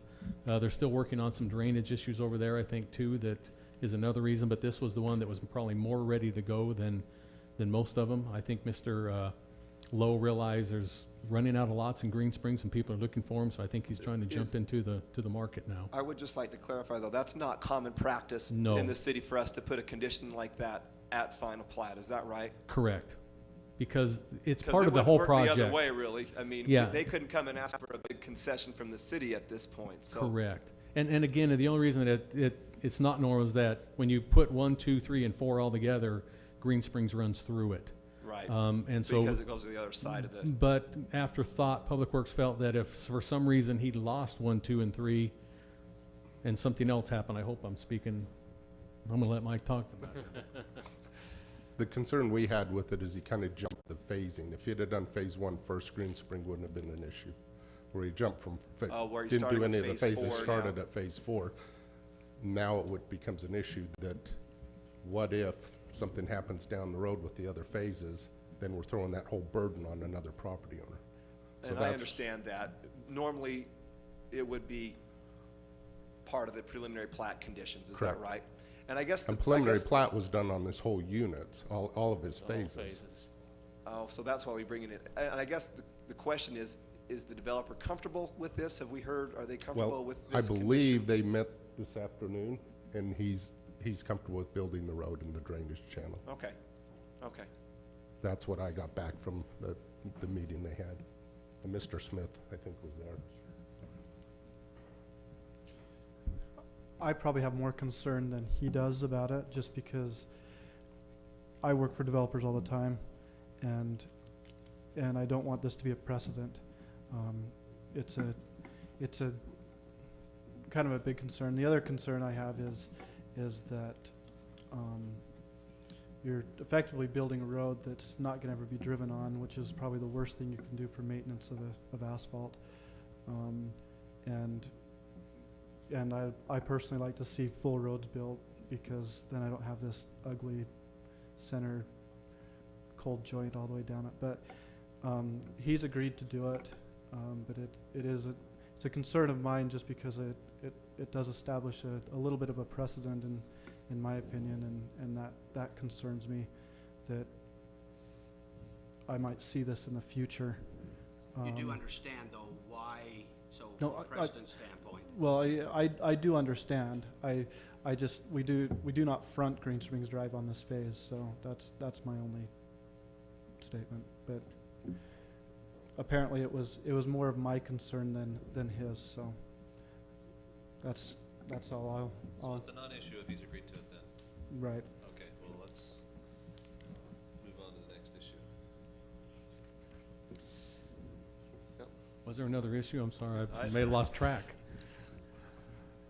I'll go ahead and motion that we approve the final plat for Washington Vista at Green Springs Phase 4, located at approximately 2000 North Green Springs Drive, with subject to the findings and conditions. Second.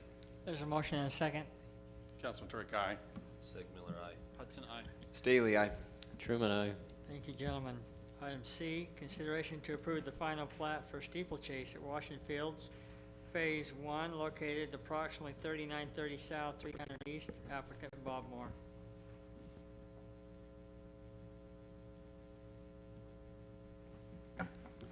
Thank you, Mayor. Again, a request for final plat, as stated, the steeplechase Phase 1. This particular phase of the subdivision is proposing 19 lots on an area covering 4.94 acres. The zoning at this particular location is R16, or the single-family residential, 6,000 square foot minimum. The preliminary plat was approved back on March 13th, 2013. Staff has reviewed the proposed final plat Phase 1, and it does conform to the approved preliminary plat. The Planning Commission reviewed the request at their July 3rd meeting, and the Planning Commission unanimously recommended approval of the final plat for steeplechase at Washington Fields, Phase 1, to the City Council based on the findings subject to the conditions. And again, the new one is just the number 5 on here for that maintenance agreement. So Again, I'll entertain any questions. For this subdivision, there was a lot of concern as to the access through Treasure Valley during the construction phases.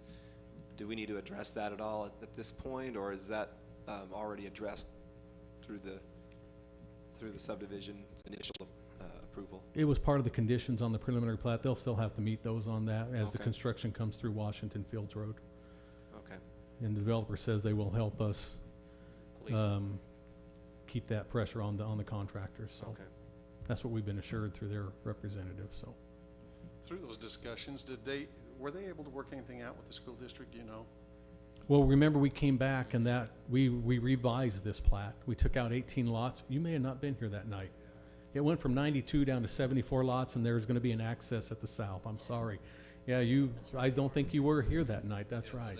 They did work it out with the school They district. did. So that corner down there where they were having. That's great. I knew that they thought they could, and I just, like I said, Yeah, they picked up a little bit of land for a parcel and they tied it in. It's gonna tie into Treasure Valley that'll Boulevard. be nice. It That'll will. tie those together. Great. Yep.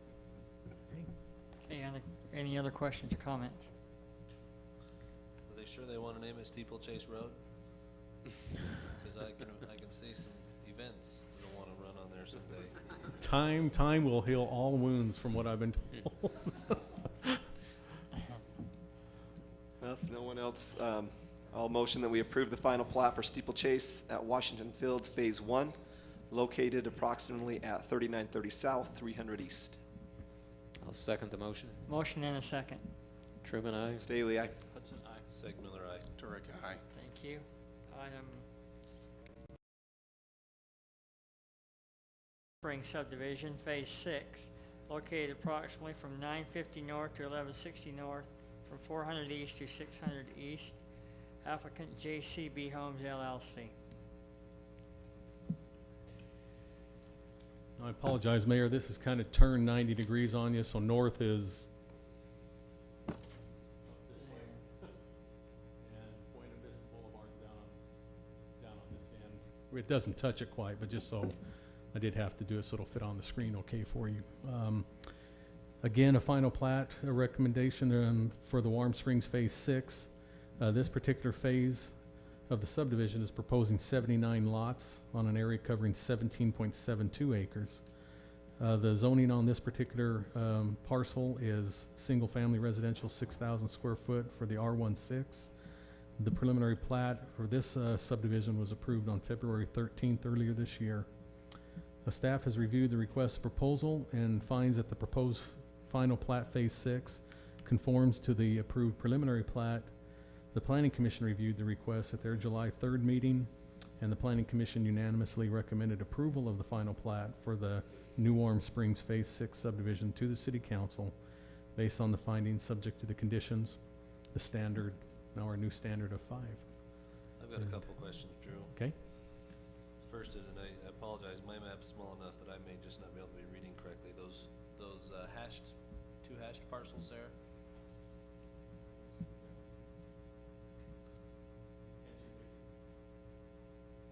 Okay. And the Washington City parcel that borders, help me understand what that is. Is that where the, We own a piece, and Radio right next to it, stations. John Graham owns a piece, and our piece goes from here out to Buena Vista Boulevard, and so does Mr. Graham, so there's gonna be a, who owns that piece all the way out to Washington. Is that where the radio tower's at? No, yes it is. Well, and you've got a small triangle piece that comes out. That's on the other, yeah. So yeah, the radio tower and the AM 1260 sign is, so I think, it's on that piece. essentially a piece of, well, I won't say won't be used, cause it's currently used, but it's limited in its use, I guess. Okay, and I'm having a hard time understanding the access and the ingress and egress on this many units. Can you describe to me how that's gonna occur, or where it's gonna take? Well, not to jump up, but our next item will take care of one of those main accesses, which is this road that you'll be voting on a road dedication here real soon, like next item. The other, it goes through the rest of the New Warm Springs, which already has 2 access points and a possible third if you want to loop around and go all the way over toward what's those apartment complex unit? La Avenida. If you end up going that way, there's, So these roads will connect over to those other Yes, it's all part, yeah, there's New Arm Springs phases 1 through 5 that has 3 access points. This adding all these lots, but we'll add another one. And to be honest with you, I think some of the people are gonna go out of phases, you know, at least 5 and run through 6 to probably get down to Buena Vista. It'll be a lot easier for them to do so. So what we're envisioning with this new road is that they'll come out and around and go up and around it? Is that, because I don't see any way to get to that other road from inside there. To which road are you? The one you're saying we're gonna be looking at It goes all the way to Buena Vista. But I don't see anywhere how to get there from this Oh. subdivision. It's Right, kinda come to- confusing. That's Oh, not a okay. lot. Yeah, there's, dimensions are there. Okay. That's the road That access. makes Sorry, sense it a lot is. better. So this painted cloud place is already in. Yes, all these Todd, I think it's Todd Way and Yeah. those, yeah, they're all, it's all built out if you've been up there. And again, there's three places to get in and out of New Arm Springs as it is. This will add a 4th, Okay. for all that area. And it's kind of confusing, this being phase 6 actually came after the fact that all 5 of them were done, and then they just kept consistency with names. They could have called this something different. And so it came as a preliminary plat on its own, and they're just doing the whole thing at this point. So my gripes about some of those names don't count because those were approved a long time ago. Yeah, I'm sorry. They're continuing roads, some of them. I liked half of them and the other half I wanted out. Now you know how I feel with every subdivision. The I wonder where lot they si- get some. Lot size in here are consistent with the other subdivision? Yes, the they are phases with the up rest of there? the subdivision, they are.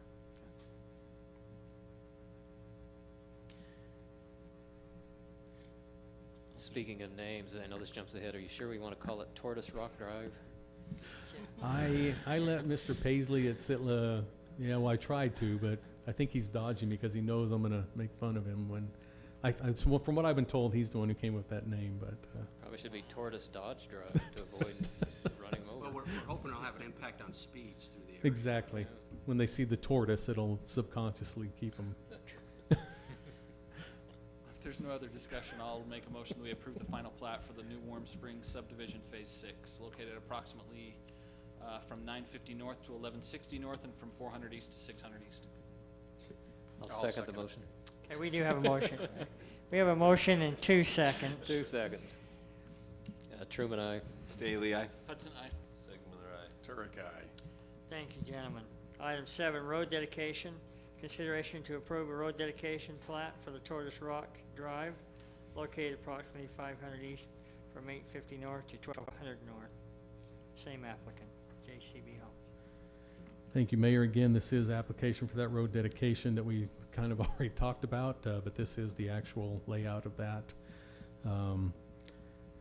Public Works Department has reviewed the plat and approved the design. The Planning Commission reviewed the request at their July 3rd meeting, and they unanimously recommended approval of the road dedication for the Tortoise Rock Drive to the City Council. Sorry, Drew, I can't tell clearly on my map. What's the right-of-way width for this road?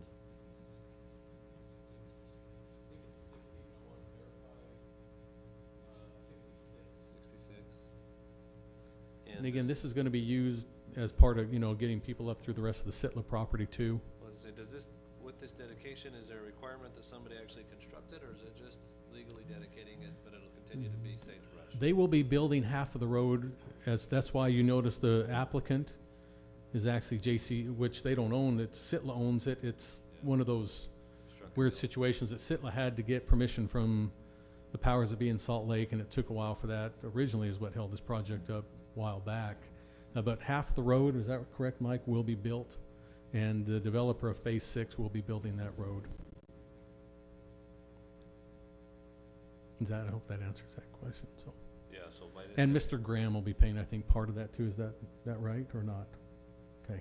And along his property, he'll be taking care of that because he was the original owner of this piece too.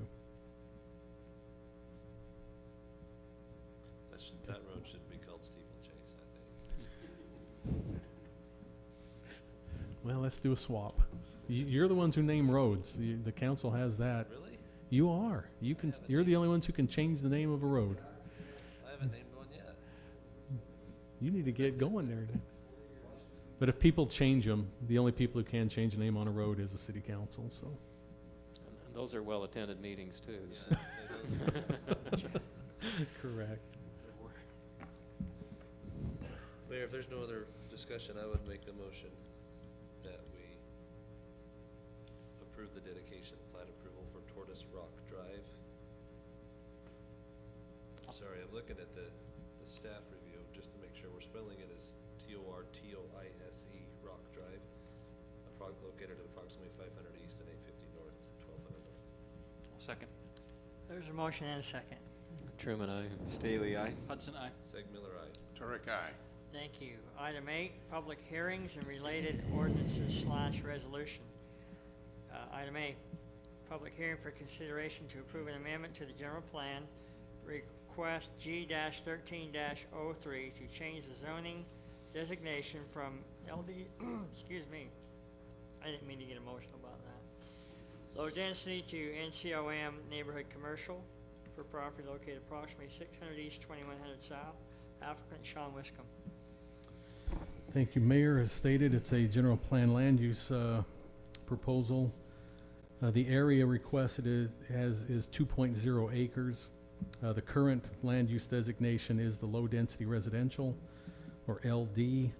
The applicant is seeking approval to have the land use changed to the neighborhood commercial, or the NCOM designation, as outlined in the general plan. The applicant is wishing to amend the parcel and hopes to rezone it at a future date to build a funeral home business on the site.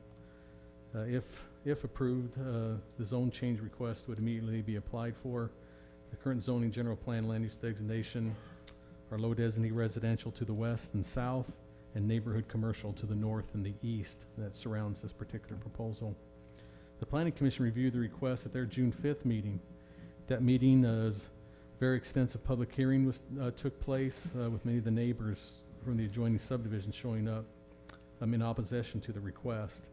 The Planning Commission discussed the request at length after closing the public hearing. The Planning Commission came to a vote and a second, and they recommended denial for the proposed change from the low-density residential to the neighborhood commercial by a vote of 3-2. The reasoning was feeling that the traffic that would be going through the subdivision to the funeral home site would be too much of a burden on the residents. Therefore, the Planning Commission, by a vote of 3-2, recommended denial of G-13-03, an amendment to the general plan land use map as outlined above, and showing this exhibit for this particular project. And again, stating the reason based on the traffic was their biggest concern on this. I think you had a chance to review the minutes, and probably took you a while to get through. There were many, and they were a lot of comments were made on that night. So I'll be glad to answer any questions that the council might have for this. But again, it does come to you. You either have the opportunity to uphold that vote, change it with modifications, or change it just altogether. That's your options as the city council. As I read what I have before me here, it looks like obviously the Planning Commission denied the request, and I'm seeing it says recommendation approval, so I'm assuming staff is recommending approval of the request? Staff originally did recommend approval to the Planning Commission. Okay. As it felt, and it looked in, for the area and the use that would be going on there with the neighborhood, staff originally did recommend approval to the Planning Commission.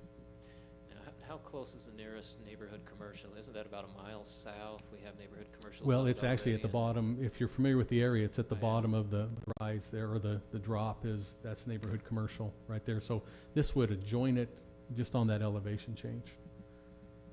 So the flat portion that abuts Washington Fields Road is Neighborhood commercial by the general plan currently. We're not talking zoning. It's general plan. It's general plan. I think is it currently agriculture? The current Zoning, I think, is it's either ag or open space. Okay, but it's general plan neighborhood. Okay. Right. And so they're just trying to move the neighborhood commercial up the hillside then, at this point. To this close to the piece. subdivision. Right. That is the proposal, just for this 2-acre piece to be added to that. And that's what the applicant is seeking, so. 2 years ago, they had 300 sheep or so on there. I was impressed. That little loop, old Washington Fields Road there, Drew, Yes, that's kind of throwing me for a loop as I look at this map. right. Is that, what road is that? Is that, It is the old road that used, before they made the new interchange at Sandia or 2000 South. probably got. That would actually be really helpful. Yeah, I the was same thinking to one. take mine We've got down, 3 or so beat me 4. to it there. Unless we have somebody that can pull it up on our technology.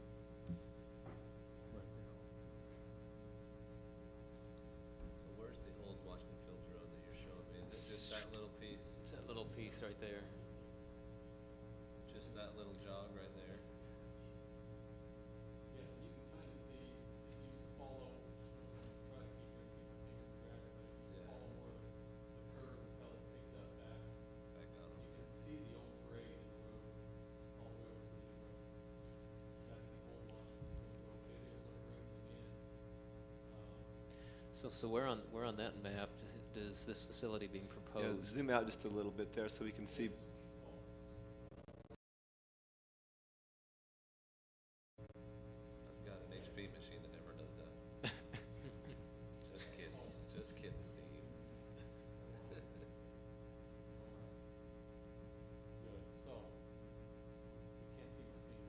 Oh, wow, so that's, But if you see that, It's essentially at the end of that roadway sorry, I there. can't, it won't pick my finger up or anything, but if you see where the subdivision kind of ends, Yeah. and then the dirt starts, and about where that vehicle's parked, would be right around in there, but not all the way over. I don't think there would be a lot in between the subdivision and this proposal. Is there any reason why it's not being proposed to go down what is an already neighborhood commercial versus that upper piece? That's between the buyer and the seller, I guess. Yeah, I'm not, That would seem an easier avenue where it's already zoned that versus changing the zoning in a neighborhood. well, the zone where it's would already have to general be plan. changed. Correct. Yeah, but where this is the general plan General wouldn't, but plan. they'd have to come back just for a zone change on that, so. But yeah, so it's that piece where that is a truck that you can kind of see there as a dot, and that divot, Yeah. is around the 2-acre piece right there. And the access to that comes up through the Nichols Peak subdivision? That would be the one access right there, and, well, you can see both of them on that. 600 East or up where Correct. that other street is? And that's the concern that the planning commission had, was that the traffic would be going through the subdivision. I know Mr. Shaw wasn't here for the public, for the planning commission meeting, so can I ask you real quick, Mike? What's the distance between Old Washington Fields Road and the current? Do you have an idea of what that might be? Roughly 200 feet, I don't know. Do you know what does our access management plan Well, require? this for really something like doesn't that? fall in our access management plan, because when we built the new Washington Fields Road, this access was an existing access that we had to keep for the So if it was development. brand new, what would our standard be? 250, I believe. Okay. Okay, thank you.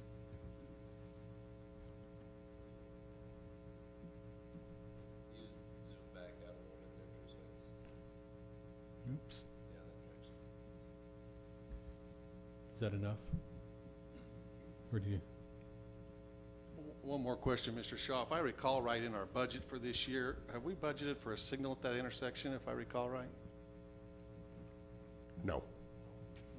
I recalled wrong. I think it's it'll be next year's, in our 5-year capital facilities plan. I think it's for 2015. But this is a high priority intersection for a light. It's budgeted, but when it meets warrants, even if we haven't And I budgeted think next year.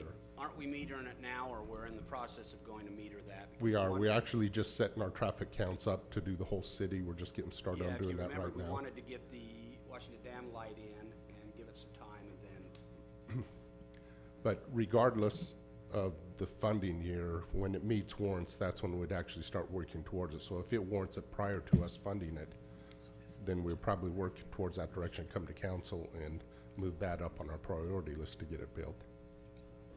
Is there any possibility for future access off of Fields Road to this parcel south of the 2007? There is. There's, with the Fields Road being the size it is, I think it's 650 feet. So there'd be an access allowed between 2000 South and Silver Falls Drive. There would one full movement access there, but they'd also be able to do a ride-in, ride-out access in between those. Where's that approximate? I guess you can't point with your finger. I can. right there. Probably a little probably about right there. That'd be a full-blown riding right out left in, like that.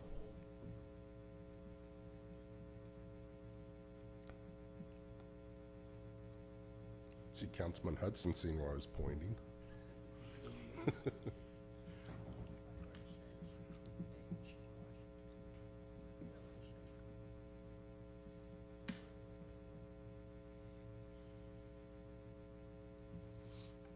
And just for some information on this, I tried to do a little research on this today, and going in the trip generation manual, which is kind of the Bible on what types of businesses and how many trips they generate, there's absolutely nothing I could find on a funeral home. The closest I could find was some assumptions that were made. The average viewing would be, or a funeral would be, approximately 60 people attending and 2 persons per car, so 30 vehicles per funeral. And that was just kind of an average that a traffic engineer had come up with. So if you use those assumptions, how would that compare to, say, 3 or 4 residential Be about homes 3. being built there? About 3. Maybe the equivalent of 3 homes? An equivalent home is about 10 trips a day. Yeah, I guess that assumption to me seems a little skewed in an LDS community. We all have attended funerals and know that it's not 60 people, it's more like 300 people Yep. with a funeral. And But it could skew the other way. If Unless they it's a weren't Scrooge who LDS, there died, might but- only be 2.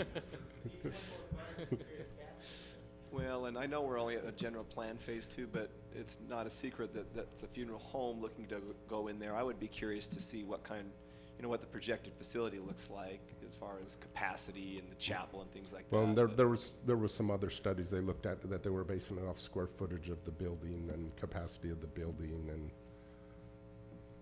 and the other thing is that in everything that he looked at, all of the trips generated are off peak, which really helps. It's when they're not in your peak demand or peak usage. So there's probably a difference between a funeral home and a mortuary. No, they're pretty much designated the same. When you say Then you off-peak, just take it the size. Mm-hmm. off-peak means funeral homes don't generate traffic at 1 p.m. Well, peak that what you're peak saying? times are your AM peak and PM peaks. It's basically when you're traveling to work and home from work. So between 6 a.m. and 9 a.m., between 4 p.m. and 6, 7 p.m. I guess all funerals happen at about 1 p.m., don't they? And I don't think, Mike, quite frankly, I don't think it'd be difficult to move beyond assumption with traffic, since we do have funeral homes within our area.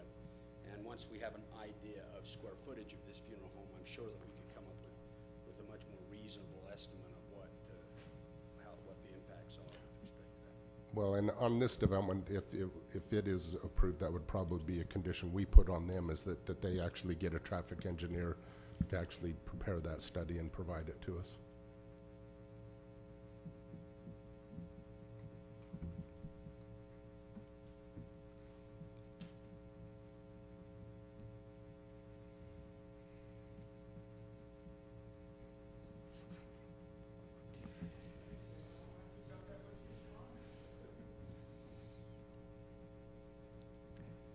Any other questions for Drew? This is a public hearing officially. We're glad that you're here, This is the right time. and I think we'd like to hear from the applicant first, if that's okay. And talk about his proposed, Sean's asked me to appear on his behalf as the applicant. My name is Nathan Fisher. I appreciate the opportunity, and there's been great questions. I'm sure a lot of thought put into this project. The applicant's looking at this for, as he said, a funeral home. It is at the preliminary stages, so it's difficult to put a lot of detail to it, especially where we're just asking for a general plan amendment. But he has put time into it and some expense because of the concerns that have been voiced by the neighborhood next door. In fact, I'll make my comments brief, just to allow the time for those that would like to comment, because I anticipate that there'll probably be numerous that may want to share their concerns. First of all, just to answer a few of the questions that were raised, it is proposed to be about 5,000 square feet. That's what they're anticipating at this point. It will not have a chapel in it. That's typically what you'd see in a mortuary or in a funeral home, is a chapel, and that's usually then where you'd see the funeral service. One of the reasons behind this is just the very nature that Mr. Truman raised, which is it's an LDS community, and generally you see a lot of those funerals in a chapel, in an LDS chapel. And so in this case, it will just have a viewing room. It still allows for a number of people to come, obviously, but it won't be a service facility as far as the actual funerals, which will limit, obviously, the number of trips that may be anticipated for this project. Mr. Shaw actually mentioned as far as trips, he's right. We've talked to an engineer. There really is nothing to base a trip count on because they don't have that study. Talking with another engineer, he had actually anticipated about 20 to 30, so very close to what Mike was saying as far as what would be anticipated for a normal mortuary.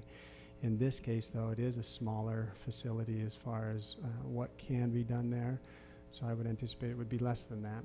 And then as far as the count for normal homes, same thing. It's 1.5 in the morning, 1.5 in the evening, so it's 3 per day on average for a home. And then in this case, if there are 3 or 4 homes there, you can do the math, and I think 10 is probably a very reasonable estimate of what would be anticipated with homes there. As far as peak times, again, funeral services, as you know, aren't generally at the peak time of traffic, which is 8 to 10 in the morning, or 4:30 to 6 or so in the evening, or around those time periods. So again, that's the other, and that's one of the things that the engineer emphasized to me, which was that that in doing a traffic study and looking at it, you take into consideration the fact that it's not during those peak times. It really is an off-peak time, so it helps the issue considerably. As far as what's anticipated for this project, it is about 2 acres. It does fall approximately where indicated. However, it is a little further to the east than indicated. Would it be okay to, how do I want, just if I could use that, if that's the same thing that's up there right now? It is. I won't see your feet. Right. It starts on the right side right there. That's about where it would start. Okay, you can appreciate it. Yeah, what I've done is moved over to the edge of the screen, approximately where this project would start. So there's still a lot right there that you can see on both sides of the street. And then the project would start here and extend over to about right there. It doesn't, this property project doesn't extend to Washington Fields Road. The applicant wouldn't be in a position to be able to establish access off of Washington Field Roads at this time because he won't own the property as far as down there. Can I ask you a question on that? I know, I think, if I'm correct, Ralph, do you own all that property there that we're looking at? So I guess if they wanted access, has there been any discussion? I know the big concern from the residents reading the minutes is the traffic and the congestion in there, and if you could have an access to Washington Fields Road directly, that would seem to resolve a lot of those concerns. Have there been any discussions by the applicant with Mr. Staley about acquiring, if he's buying that piece of property from Mr. Staley, it seemed like he could maybe get an access directly to Washington Fields Road. My understanding is there has been discussion, and it wouldn't be financially feasible to actually acquire that, to access this piece. Because the cost is too much for that access? Right. For that property from down there, not only for the property itself, but then actually to install a road up to that point, because it is a significant grade change in there, so an elevation change from the upper lot to the lower lot. And my understanding is that, as you said, I think Mr. Staley has been the developer in the past, at least, of this subdivision, and that this was slated for, I think, a final phase, is my understanding. This was going to be the final phase of this project, but given the prevailing market conditions, they haven't seen the value in doing it that way, and that's why it's moved in this direction as far as a neighborhood community type project. And you know, again, when you start getting into lots of residential area, and especially this kind of vast area that Washington City has, it is important to have neighborhood commercial and community commercial spread throughout there to break that up and provide services and products to the neighborhoods in that area.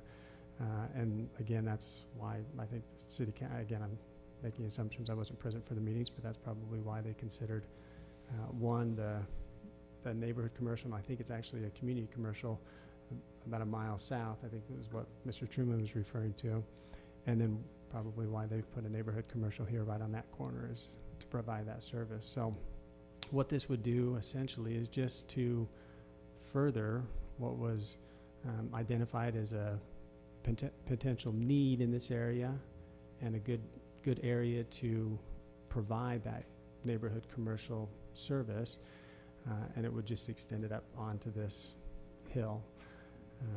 And again, in this case, it would be a project that is quiet and unobtrusive by nature.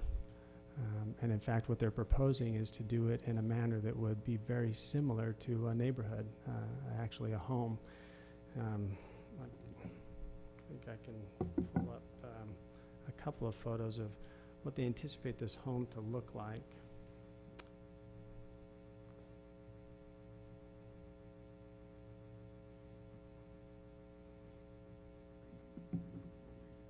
Okay.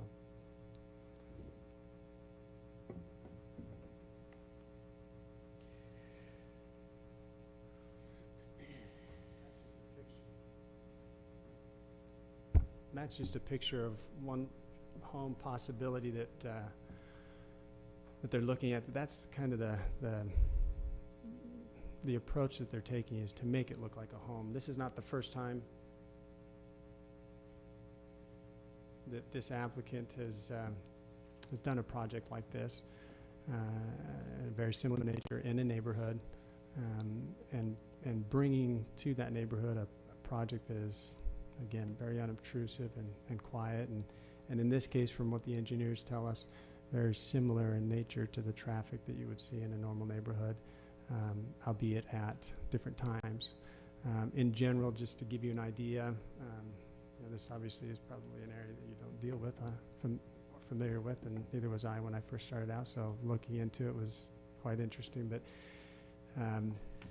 generally speaking, as far as the number of services that this type of funeral home will provide, is on average about 1 to maybe 1.5 per week is what they anticipate, especially given the number of mortuaries in this area.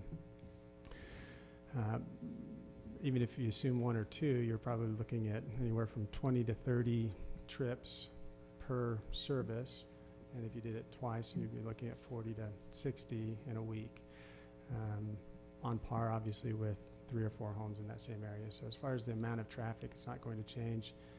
It'll change in the time periods that traffic will occur, but not in the frequency of the traffic there. So hopefully that will help ameliorate to some degree the concerns, which are very valid and understandable concerns that the neighbors would have.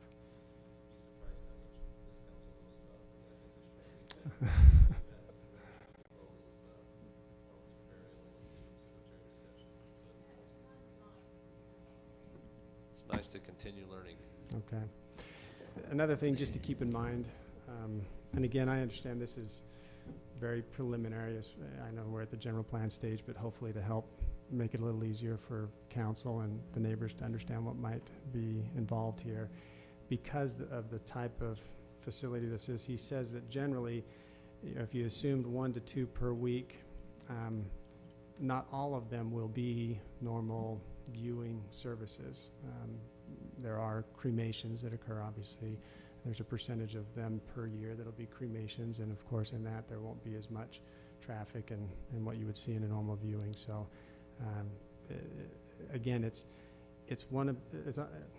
like a toned down mortuary is what it is. It will be a very, very quiet and unobtrusive So is this project. image an actual funeral home? That I couldn't tell you. I just received it as what they were looking at to pattern theirs after. I couldn't tell you if it's a funeral home or not. It's not. Let me ask you this question. You know, as I look at the configuration of the land there, and I guess I'm still somewhat concerned, it seems like that higher parcels, highest and best use, at least for consistency with the community, would be to carry on with homes in that area. Then you have neighborhood commercial right below where it's contiguous to Washington Fields Road. It seemed like that lower parcel would be maybe what the developer would want to buy, a piece of that, the 2 acres, and put it down there versus trying to mix it in with the homes up above. Has that been a consideration, or is there a reason why he's opting for the upper parcel versus the lower parcel? That's a good question. Certainly as a business owner, you'd want to be down where it's more visible, down on that street. And the difference is you need to have a business that generates sufficient revenues to justify the expense of being down there. So that property down low is a lot more expensive than this upper parcel, so it comes down to money. There may be other considerations, but I am aware of that as being a consideration, but there may be others. My guess is it would change significantly the face of that type of project. It wouldn't be this type of project, which is what the applicant has done in the past and what he's familiar with. It would probably be more commercial-like in nature down on that corner, and it may not be, you know, as that corner may not be as conducive to that kind of a project. Not that it can't be used for other projects, obviously. And I'm not a mortuary specialist, but I'm thinking of like the Heidemann mortuary. It was on a commercial road, and it still looked like a home kind of environment there. Right. I think it might have had a chapel in it as well. But, Right. So I guess I'm just trying to wrap my arms around why we'd want to put it in a neighborhood. If it's not money driven, why would we want it in a neighborhood versus right down on what's something already in the plan, general plan for neighborhood commercial? Well, like I said, there could be other reasons for it, but I know that the financial reason is a significant reason involved in this. And as far as, you know, I agree, there's a purpose behind a general plan to identify those areas and hopefully then stick within those areas. Fortunately, this is one where it is adjacent to a neighborhood commercial, can obviously blend well with it. Frankly, would probably be a very good buffer between the neighborhood and what will probably go down on that lower portion, which could be many things, a car wash. It could be, I think it's AP or C1 that you'd be able to put in down there on a neighborhood commercial. And so you could look at, again, car wash, gas station, that's right, auto service station, which would be a little bit more invasive. And this would actually create a pretty nice buffer between what could go in down there and this neighborhood. It actually couldn't be a gas station.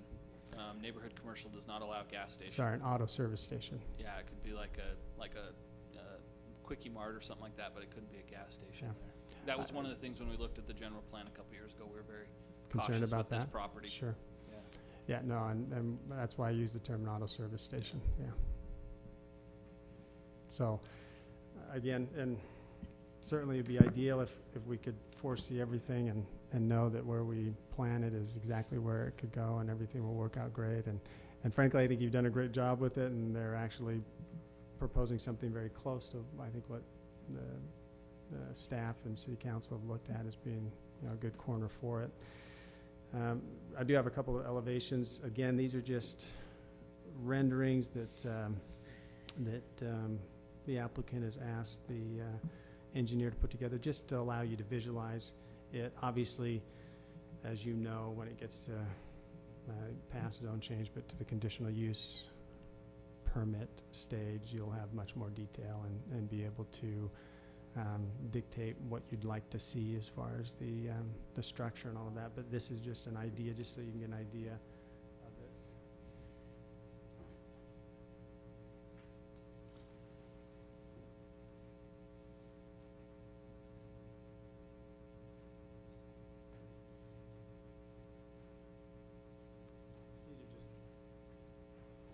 This is just elevations. As you can see, a left elevation, or a rear elevation, and then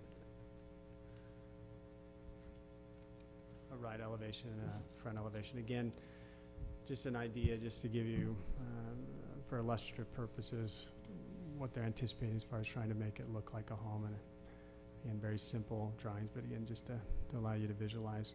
So left elevation would be east, right would be west. Is that accurate? If it's city The front, limits? the front, yes, and then left would be, yes, the right would be on the south. If you're looking at it in front, right would be on the south and left would be on the north. Is that what you're looking, we're Well, so looking if that east, front- Is that front facing north, or is that facing, facing east, the front is facing west? sorry, west, yeah, and then you're looking east at the house. So the front is west and, yeah. So this is, in So essence, the looking right's from gonna the be street. Facing the homes. The right You're looking at the elevation home then- right now, yeah, Then faces Nichols Peak, the left elevation faces to the north valley. right, Can you show me the left elevation again? sure. Generally, it's kind of conceptual in nature because they do have, as you can see, the area under which the hearse drives, and that's what you can see in that rear elevation. And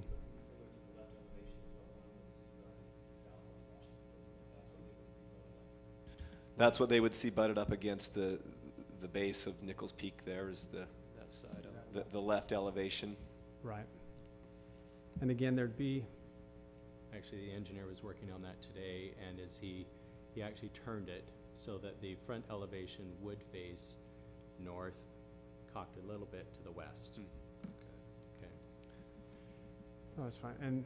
And again, what they're looking at is about 2 acres. Now, not all of it's buildable because of the slope. However, they are trying to increase the usable space up there. So there will be a lot of area for landscaping to beautify it, make it look very good, as you've seen with a lot of mortuaries. Yeah, that hill's been cut out for a while, hasn't it? So it should improve, the conditions would be, again, as you drive by most mortuaries, you see a very, very nice, peaceful landscaping that is well kept, well maintained at all times. And generally speaking, most times during the week, very quiet. It'll be a very quiet neighborhood and a very quiet neighbor for the neighbors. One of the things that the neighbors are deal with on a seasonal basis is the fact that they're right next to a feedlot. Is the applicant aware of that? He's okay with that as well? Yep. Yep, just makes it, olfactory. You just know what's around and you can appreciate it. It's quite aromatic. Especially when it's stirred. And then, as far as the traffic study, as staff has mentioned, obviously we understand the value in a traffic study, and that will be something that'll be done down the road, but they anticipate that they'll actually find that it's not going to be, as far as in comparison to homes, it's not going to be an issue. But certainly they understand the value, and we'll take care of it, obviously. Any other questions that I can answer for you? Any other questions from the council? Okay. I'll reserve any comments that I need to make or any other questions that I can answer, and obviously turn some time over to those that I'm sure have some comments. Thank you, Nathan. Appreciate it.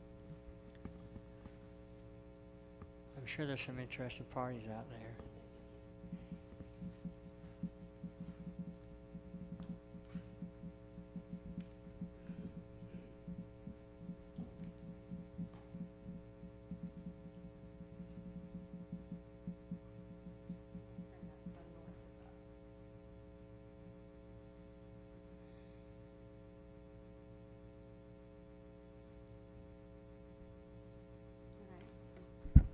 Hi. It's interesting because you talked about, my name's Nicole Kimsey. And he mentioned that he feels like it's a service that every neighborhood needs to have commercial in it. We don't feel that way. As almost collectively, we don't look at that as a service. We moved into a residential area because we wanted to live in a residential area. I just wanted to throw a quick comment on that. As you guys have the minutes, so you know what happened at the Planning Commission meeting. It was very full and inundated, and we felt like for tonight's meeting, you have the comments that were made last time, so we're coming to you in fewer numbers tonight. I'd like to make a few comments. Some of them will be slightly open-ended because another resident of our neighborhood is going to be speaking after me, and he'll pick up on a few of those things. But the Planning Commission voted it down for a reason. And that is because some of the things that Mr. Truman is talking about is their only access into,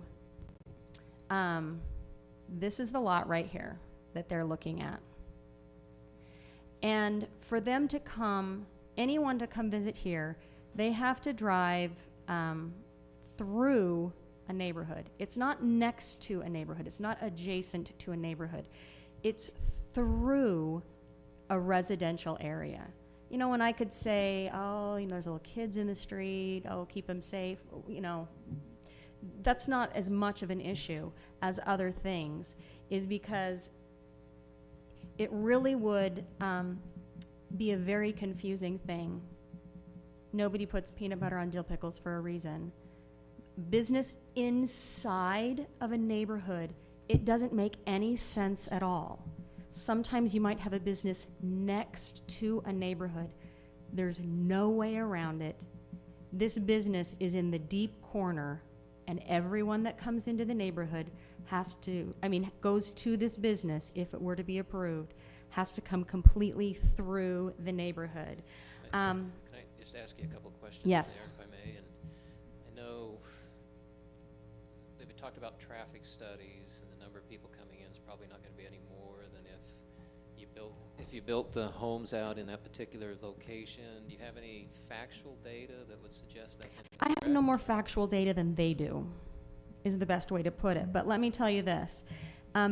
If there might be a few more lots put up in that area, and actually Mr. Jones is going to address that in a few more minutes, people coming and going, it's going to happen. And as you pointed out, if there's a viewing, that is a steady flow of cars. That's not anything that's neighborhood coming and going. I mean, sometimes I go to the grocery store at 9, sometimes at noon, sometimes at 3. Traffic for a neighborhood, it's slowly continuous. You don't have huge processions of cars going through the streets. That would be created every single time there was a viewing of any magnitude. It would be a line of cars. If I could ask you this question, and this is just the other one. Obviously, we have churches in neighborhoods, so we're going to have Tuesday night activities, Wednesday night activities, Sunday activities, and there's increased traffic there as well. If this were a church versus a funeral home, would you still be concerned about the traffic? Yeah, absolutely.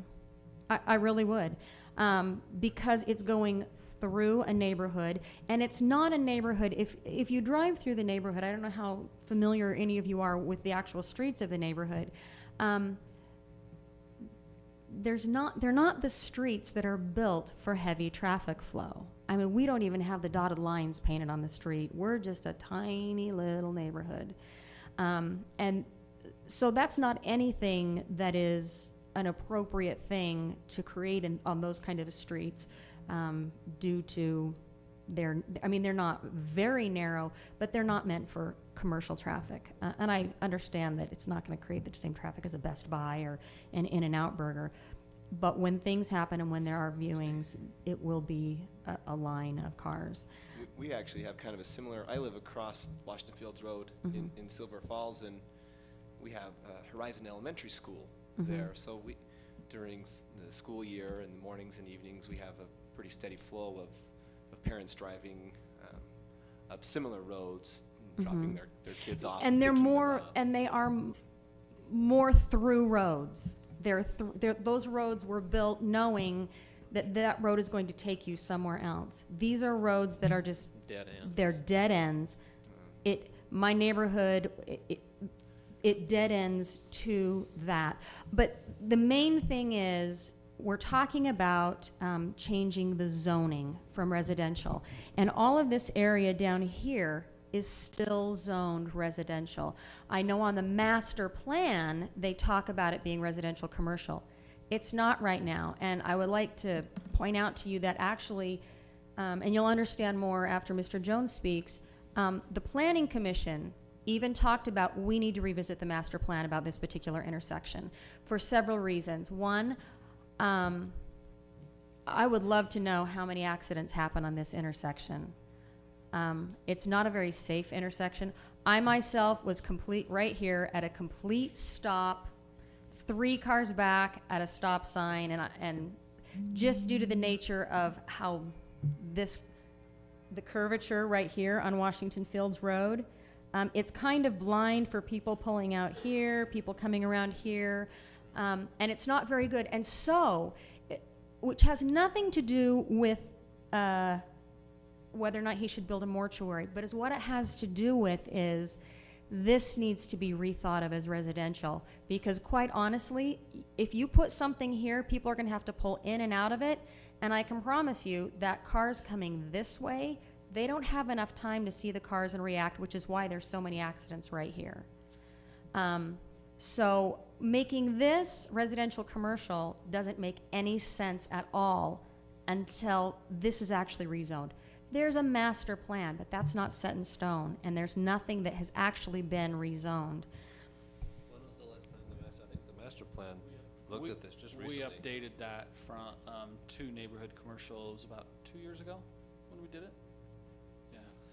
Yeah, the master, it's still zoned commercial, Whatever it's zoned. residential, yeah, but the master plan is different. Ms. Kinsey, may I ask you, I'm trying to understand what you mean when you say that they have to drive through a neighborhood to get there. Which road are you referring to?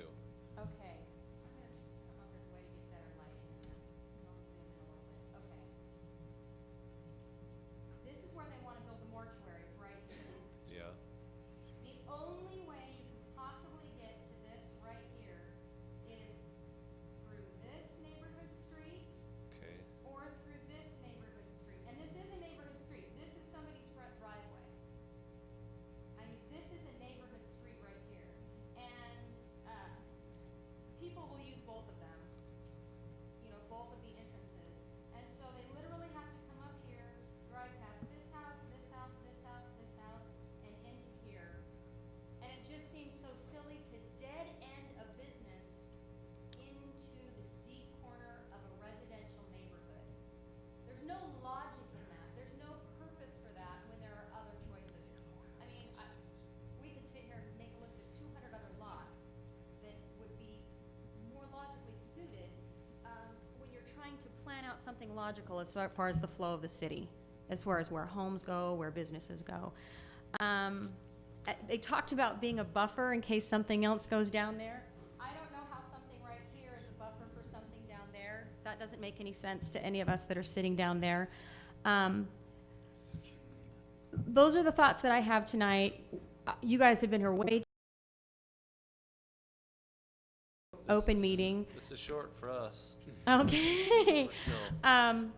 So, do you guys have any other questions about anything that I've I have mentioned? one more question. Yes. So if there were to be neighborhood commercial on the lower parcel, would that be driving through a neighborhood to get there also? It depends where they put the access. If you put the access here or on Washington Field Road, no. But I think that if you were to have a traffic safety study done, this is a really poor choice to have cars pulling in and out. There's quite a few accidents that happen on that intersection. Yeah. So no. Most of Down them are because here, of texting. As long as they're going in, as long as they're going in and out here or in and out here, they don't have to drive through the neighborhood. But actually, being someone who was involved in an accident at that intersection, someone who has heard the crash, bang, and walked down to the intersection, I can tell you, the limited access that I have, 100% of those accidents have been caused, and I say that like there's thousands of them, there's 4 that I know of, have been caused due to the fact that cars pulling out here cannot see the cars coming down here. And so it's because of the bend in the road and pulling out in all the different directions, that is what has been the cause of the accidents. And that, when you do put a light up there, I will be, I won't think, yay, there's a light, but honestly, it will be safer.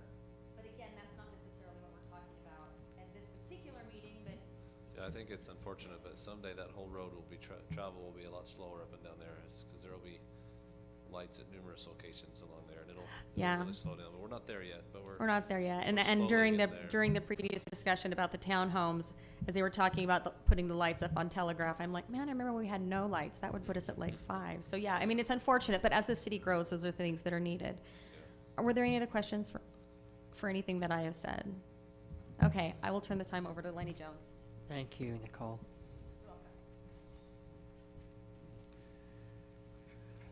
My name is Lenny Jones. Don't know whether to say good evening or good morning, the rate this is going.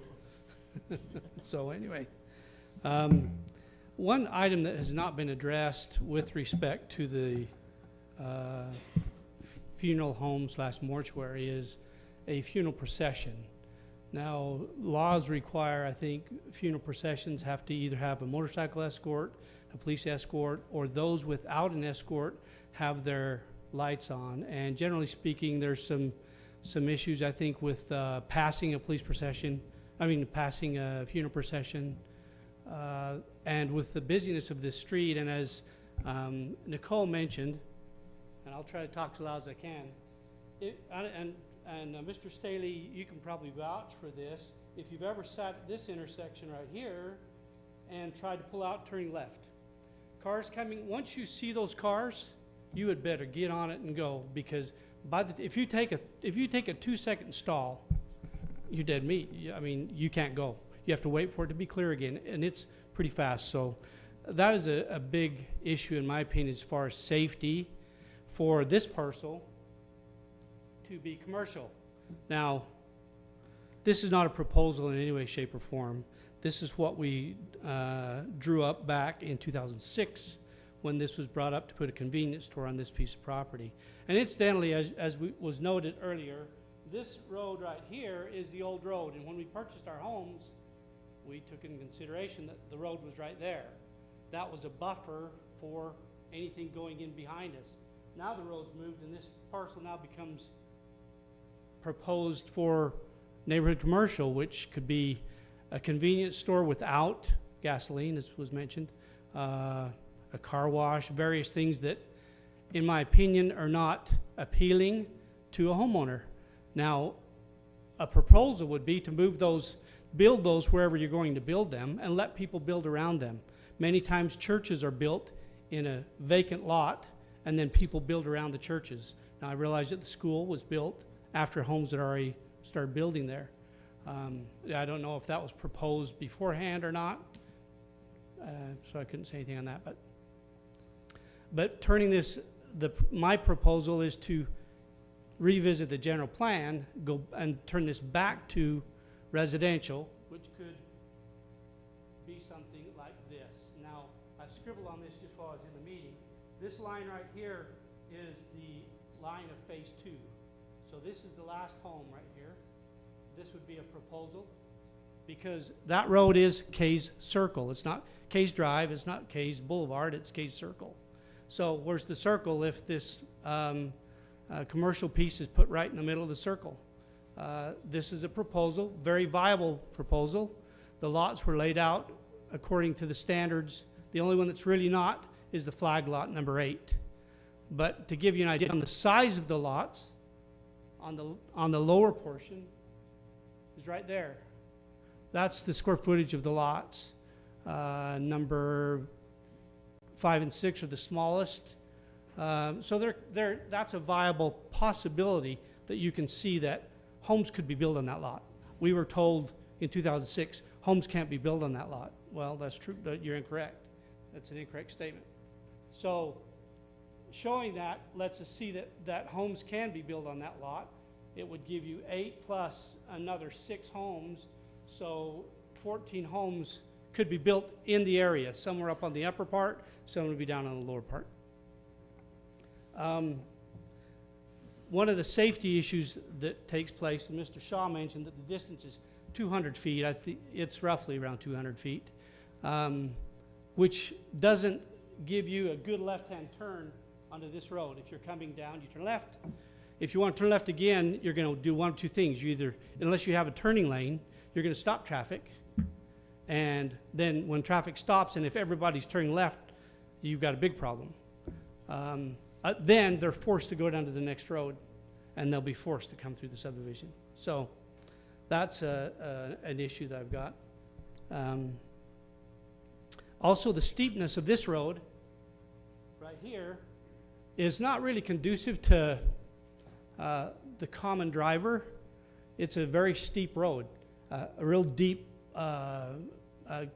gutter is in right at the base of that road, and this doesn't really give you a good picture. Steepness is an issue.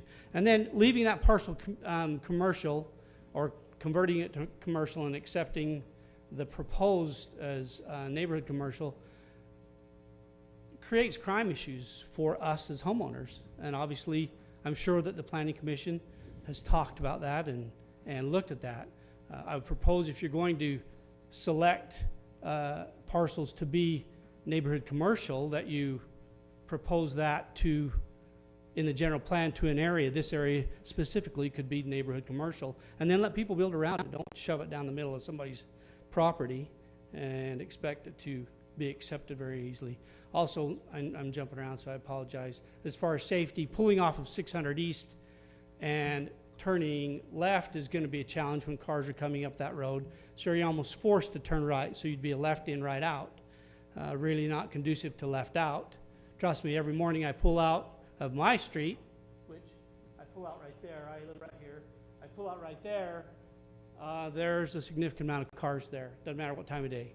It can be 7 o'clock in the morning when I leave for work. And there's a significant amount of cars on that, on Sandia/2000. So, any questions for me?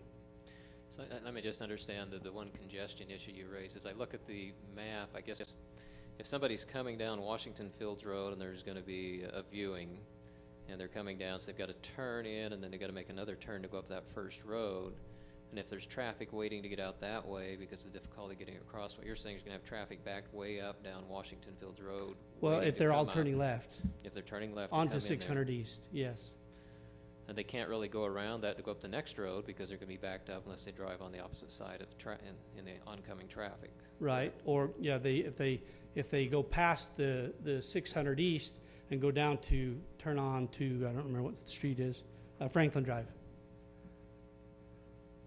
Okay. Which forces them through the subdivision. So there could be a gridlock there due to the fact that there's not much space to actually navigate once you make that turn onto Sandia. Correct.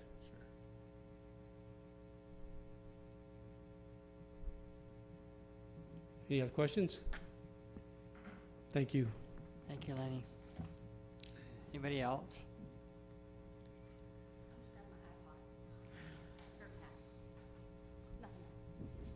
Is the property owner of that parcel that has a driveway onto the Old Fields Road here? They're not? Maybe I just need to belly up to the mic a lot closer. Come on up, Ralph. Can we put that map back up, please? That we just had up, show the Nichols Peak. That map walked away with the iPad, but we can get another one. Ralph Staley, we own the property all the way around and half of Nichols Peak to the house on top. This property is zoned agriculture. It has nothing to do with that property's all zoned agriculture all the way up through there, or ag. It's not farmland, but it's ag. That's the way it's taxed, and that's the way it is. That's why the city has given us we can go in and grade without a permit on agriculture, and we're just trying to get a little head start on it. My opinion of that, you ask why we didn't build it down on the bottom. Just right up there and look at the view, at the difference in it, and see a beautiful home up there looking out across the valley. I mean, if you go to a funeral home and you're looking out the windows, it would be an asset. It would be kind of a beacon and a place to start out there, in my opinion. They have different opinion. When the city wanted to take all that property from me and go around through there, they wanted to put a little Band-Aid through there. And I said, I'm not going to put a Band-Aid through there. It's going to be completely finished. Curb and gutter, sidewalk, everything. It has still not completely been addressed. I've never signed the plat form yet. There's no problem there, but it has not been signed because there's a few things they hadn't done. And part of the agreement, I've got it in writing that this would be 5 or 6 acres of commercial in here. And a few years ago, we wanted to build one, some people wanted to do it, and the neighbors didn't want it, and so I didn't really care, and I don't care now a whole bunch. Yeah, I don't know. if The ci- lots will the be city- more valuable than what the funeral home would be. But we could get a start in there, we could get some of our infrastructure done. I've got clear around the base of that hill now, and I eventually want to try to put a road clear around to the south side. I don't know if I can get it done or not, or what, but they've got a few projects they're maybe gonna need the dirt for. And as far as that being a neighborhood drive, that was the old road. It had nothing to do with that subdivision. If we wouldn't have given that property, all of the traffic would have been going right by their homes, you know, it's, I just can't see, That you know, there might be a little traffic problem, but, That was the as main- far as that going to be commercial down below, it'll either be commercial, it'll stay agriculture, and we'll do something with it. You know, it's too valuable of a piece of property to put homes down there, and they wouldn't look that good. You'd have to have a wall along like you got the other side. But I just visualized it when I took, and the people that are building this are professionals. When we went up there, we both had the same feeling, and I mean, I just feel like that it would be an asset to the city as people come out through that way, that see this beautiful edifices up there, and maybe, you know, maybe it's my opinion and other people have a different opinion, but I think it would really look nice up on there. You know, you said put it down at the bottom, but it wouldn't look nice down there, Yeah, you know? it's not a matter so much as nice it is. But if you it's- go up there and see the view that's up there, you're Yeah. just up 20 Yeah. feet higher, and you can see, you know, Ralph, you can see clear out, and oh, I agree, it'd be nice for the home to be up there and to be seen. The question is, should it be at the end of a neighborhood, the dead end of a neighborhood? Is that the Well, I mean, appropriate place for it? You know, I can put a road and go clear through there and build homes, and it will make more. I've got a person already wants to do it, but I just thought it would start it, you know, the infrastructure going a little bit, and they approached me, they've got another place or two, but, you know, I just felt like that it would be a place. real asset to the city, and, No, Ralph, you made one point that I think is important, which is that Old Fields Road was the southerly road for Yeah. forever.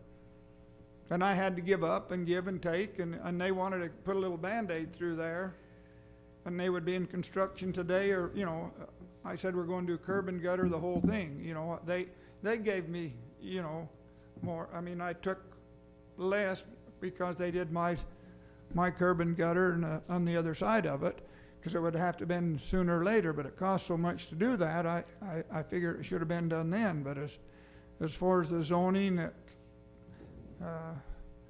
you know, I think a little strip mall and a few things in there and a little eatery, and that would, you know, a place for people that's going to the parks and that to pull their campers, and that would be, they're going to have to come a little slower down around there and change it, but that little piece of road back to back, we could come off of that right now. That's a city street. It has nothing to do with the subdivision, and go across the bottom and out. We could put another road in there underneath there if that's what they're worried about. You know, underneath the wall that we're trying, there's, you know, there's a lot of things that can be done there when we get the excavating done. We're just trying to, you know, trying to get part of it done so we can know what it'll look like, but. So you're talking about maybe taking where the old Washington Fields Road was and taking it and bringing it back to the new Washington Fields Road? Well, we could do that, or we could even go farther, or we could come across the top and down off right into Silver Falls. I can lower that down enough so you could have a road, you know, a four-way road right there at Silver Falls. It's a bad deal and it's steep, both of them, you know, coming up and over, but, you know, there's things that can be done around there, but I might not live that long.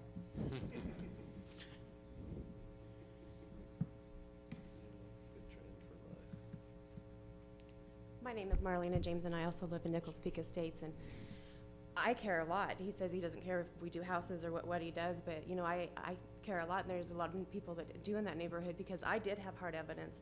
I had a fair market evaluation done on my home, and they told me that if I don't get it sold by the time that this comes in, my home property value will drop anywhere between 10 to 15%. And who told you this? There was two, I had two real estate agents here in St. George that did the fair market evaluation for me, two different real estate agents. No, but they didn't want to see it last time when I was here. They didn't even want to see the things that I had based from, the internet and things like that. But I did have a fair market evaluation. 10 to 15% is what they told me that my property would drop. Do you mind, which one is your property there? Where's it at? I guess you can't. I'm sorry. Is it visible there? Yes. I'm at the very end of the cul-de-sac. Oh, yeah. Okay. And so the traffic comes on the back of my home. You've got the classic trucks in your backyard? Yeah. Okay. Yeah. Any way you look at it, to me, it's like you're trying to put a square into a hole here. Like it's just not gonna fit. Like Mackenzie was saying, there's tons of other property to put it someplace else. We all work really hard for our homes. We want to stay in a neighborhood that is nice. If you look at Mr. D's over in Bloomington Hills, if you look at First Stop, if you look at Hearts, the things that comes with that when you put in those type of businesses. Leave it residential, please. I'm asking you. You can see coming all the way down through Washington, some of the collateral damage that happened from the master plan. Please don't make this more collateral damage. Please protect us as homeowners. Thank you very much.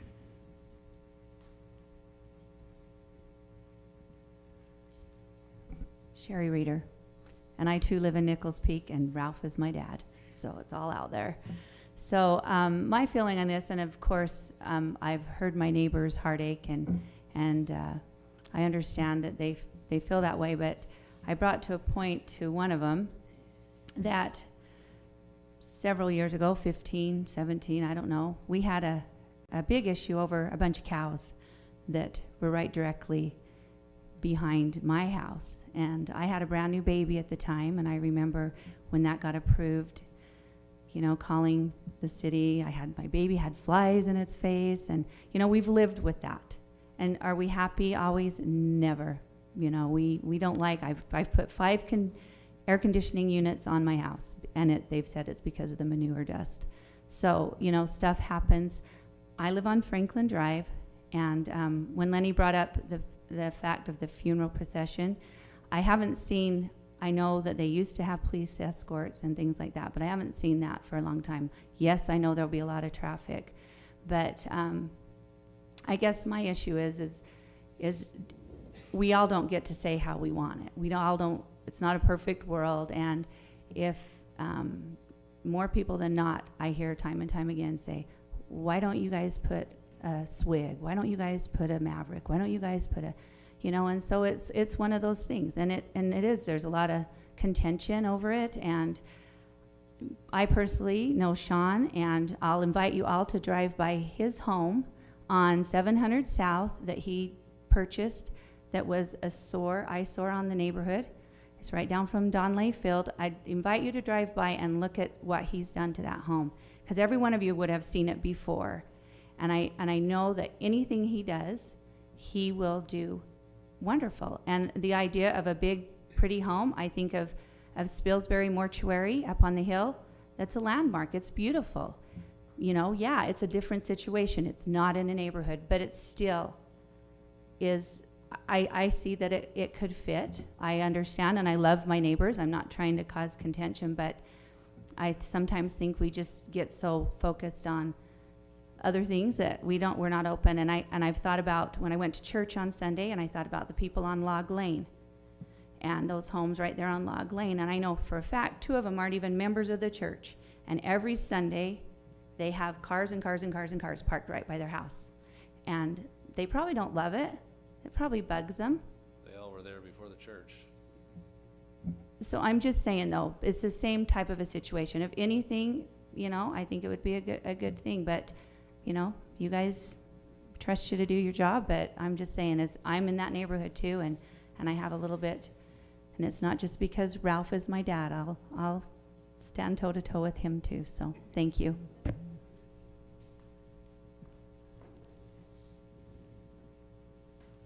Thanks, Sherry.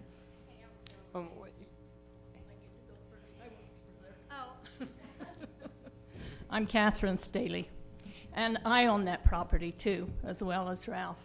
And from the time that the city decided that that new road would go in and told the developers over here that it was going in before they came to us, it's been a burr in my behind. And so I guess that's why I get a little bit upset about anybody worrying about what we're doing. When the city decided the road was going to go there, told the people over there they had to build up to where the road was going. And then when we heard about it, we came to the city. So I just want to let you know that for some of you that are new. I know Sean, and I know that anything he would put up there, everybody would be thrilled. And it would be like Spilsbury, only better, because it would be in Washington. And the reason we want it up on the hill, the reason I want it up on the hill, is because it would be something beautiful to look at, something special in Washington, and Sean would make it special. He would bend over backwards to not hurt anyone's feelings. And each time as I've gone down to the farm and I've come by here, I've thought, what can we do so that the neighbors are happy and we can have this over here? And my thinking, and I'm throwing this out, I just mentioned it to Ralph because I don't run into him too much, but when this was all done, the old road was where it was, and so Kay's Circle, all of these things have changed somewhat.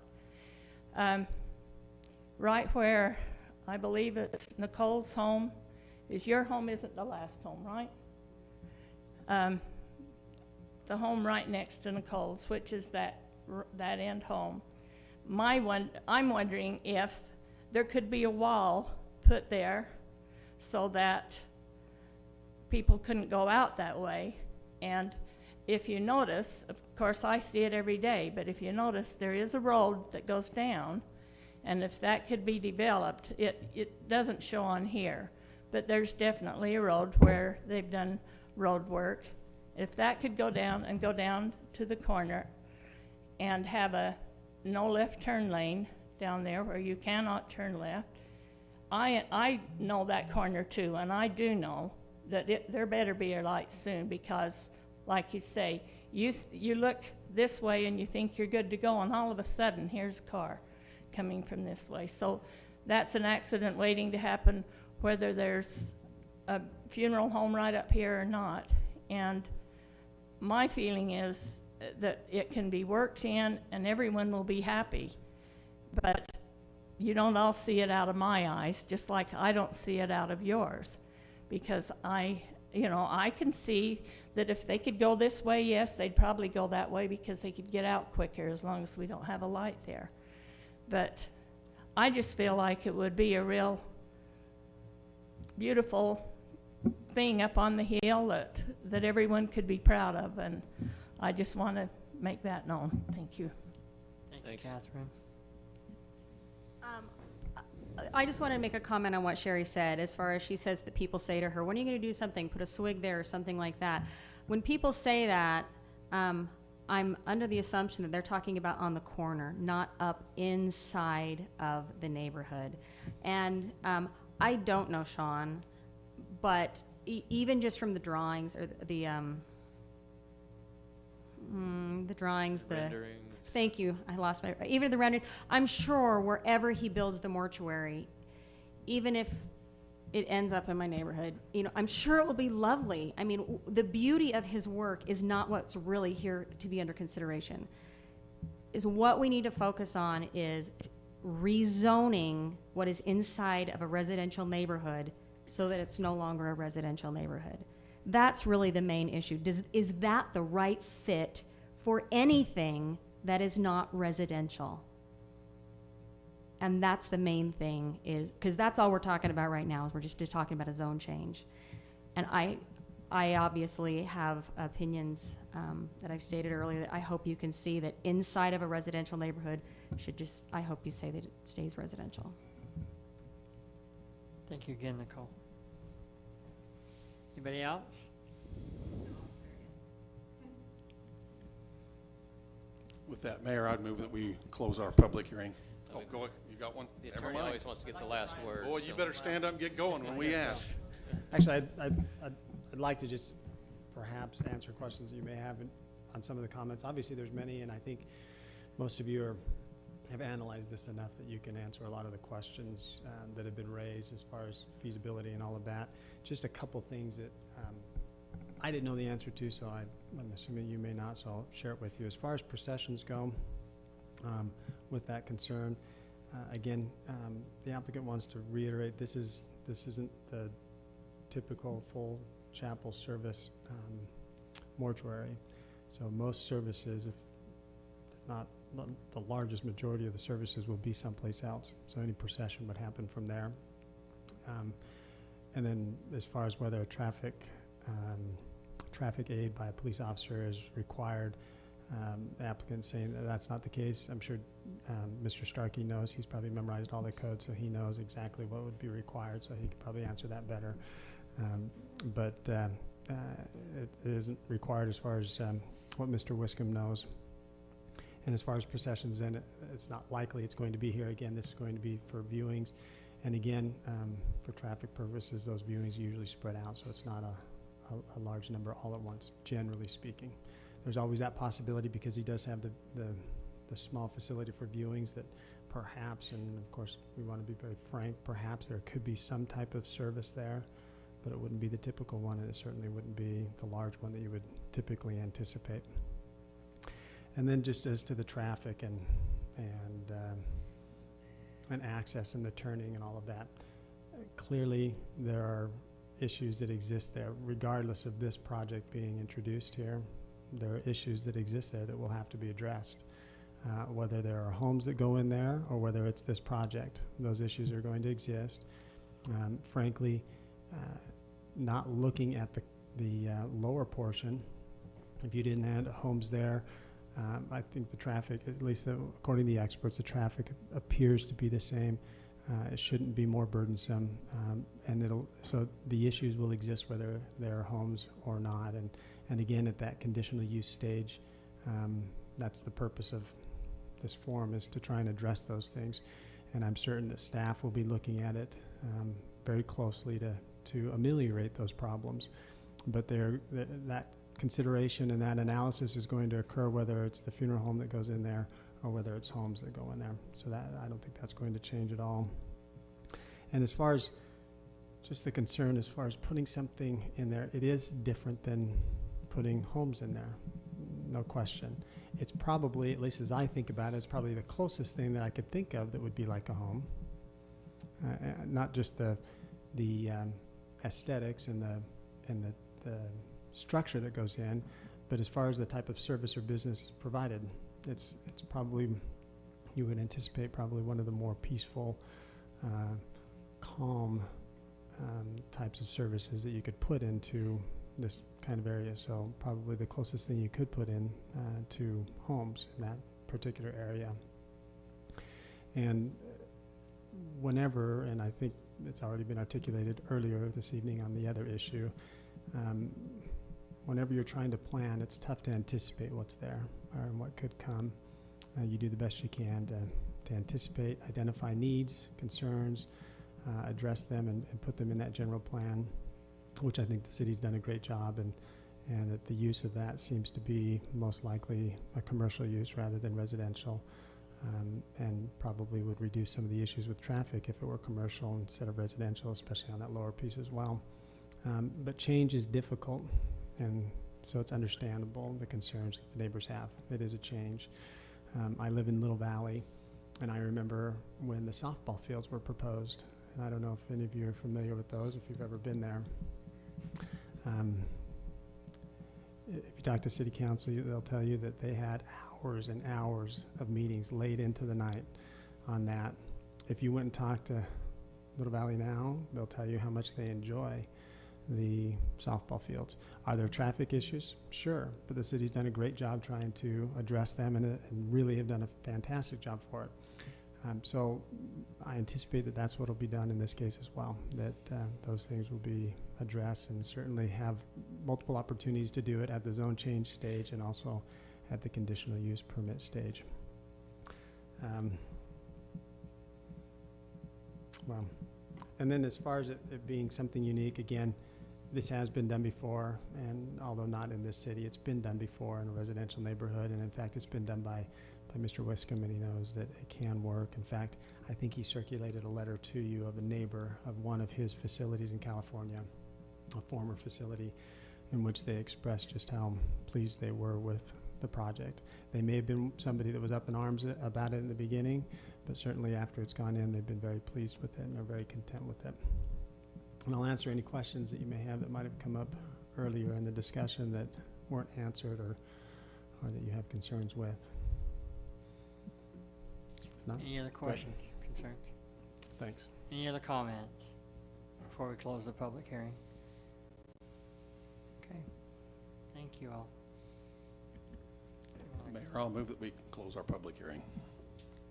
I'll second. There's a motion and a second to close the public hearing. Truman, I.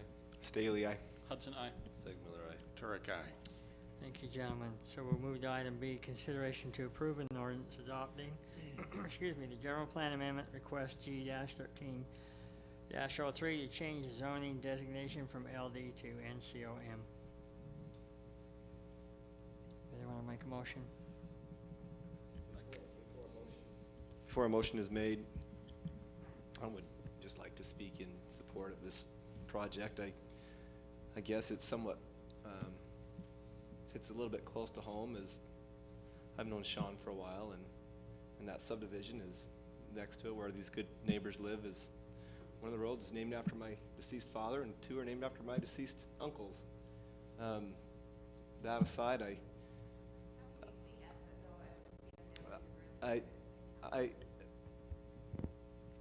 would reiterate what I said last time, which is in regards to the other project we discussed tonight, and that is that I think the owner of the property, I think his interest in the property, to the extent that it doesn't adversely affect the neighbors, is probably the most important factor for me.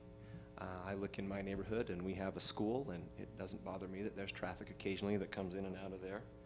I think it would be a beautiful structure. I think it's nice to attract a low-impact business like that wants to locate in Washington City, and the traffic concerns to me are not terribly great.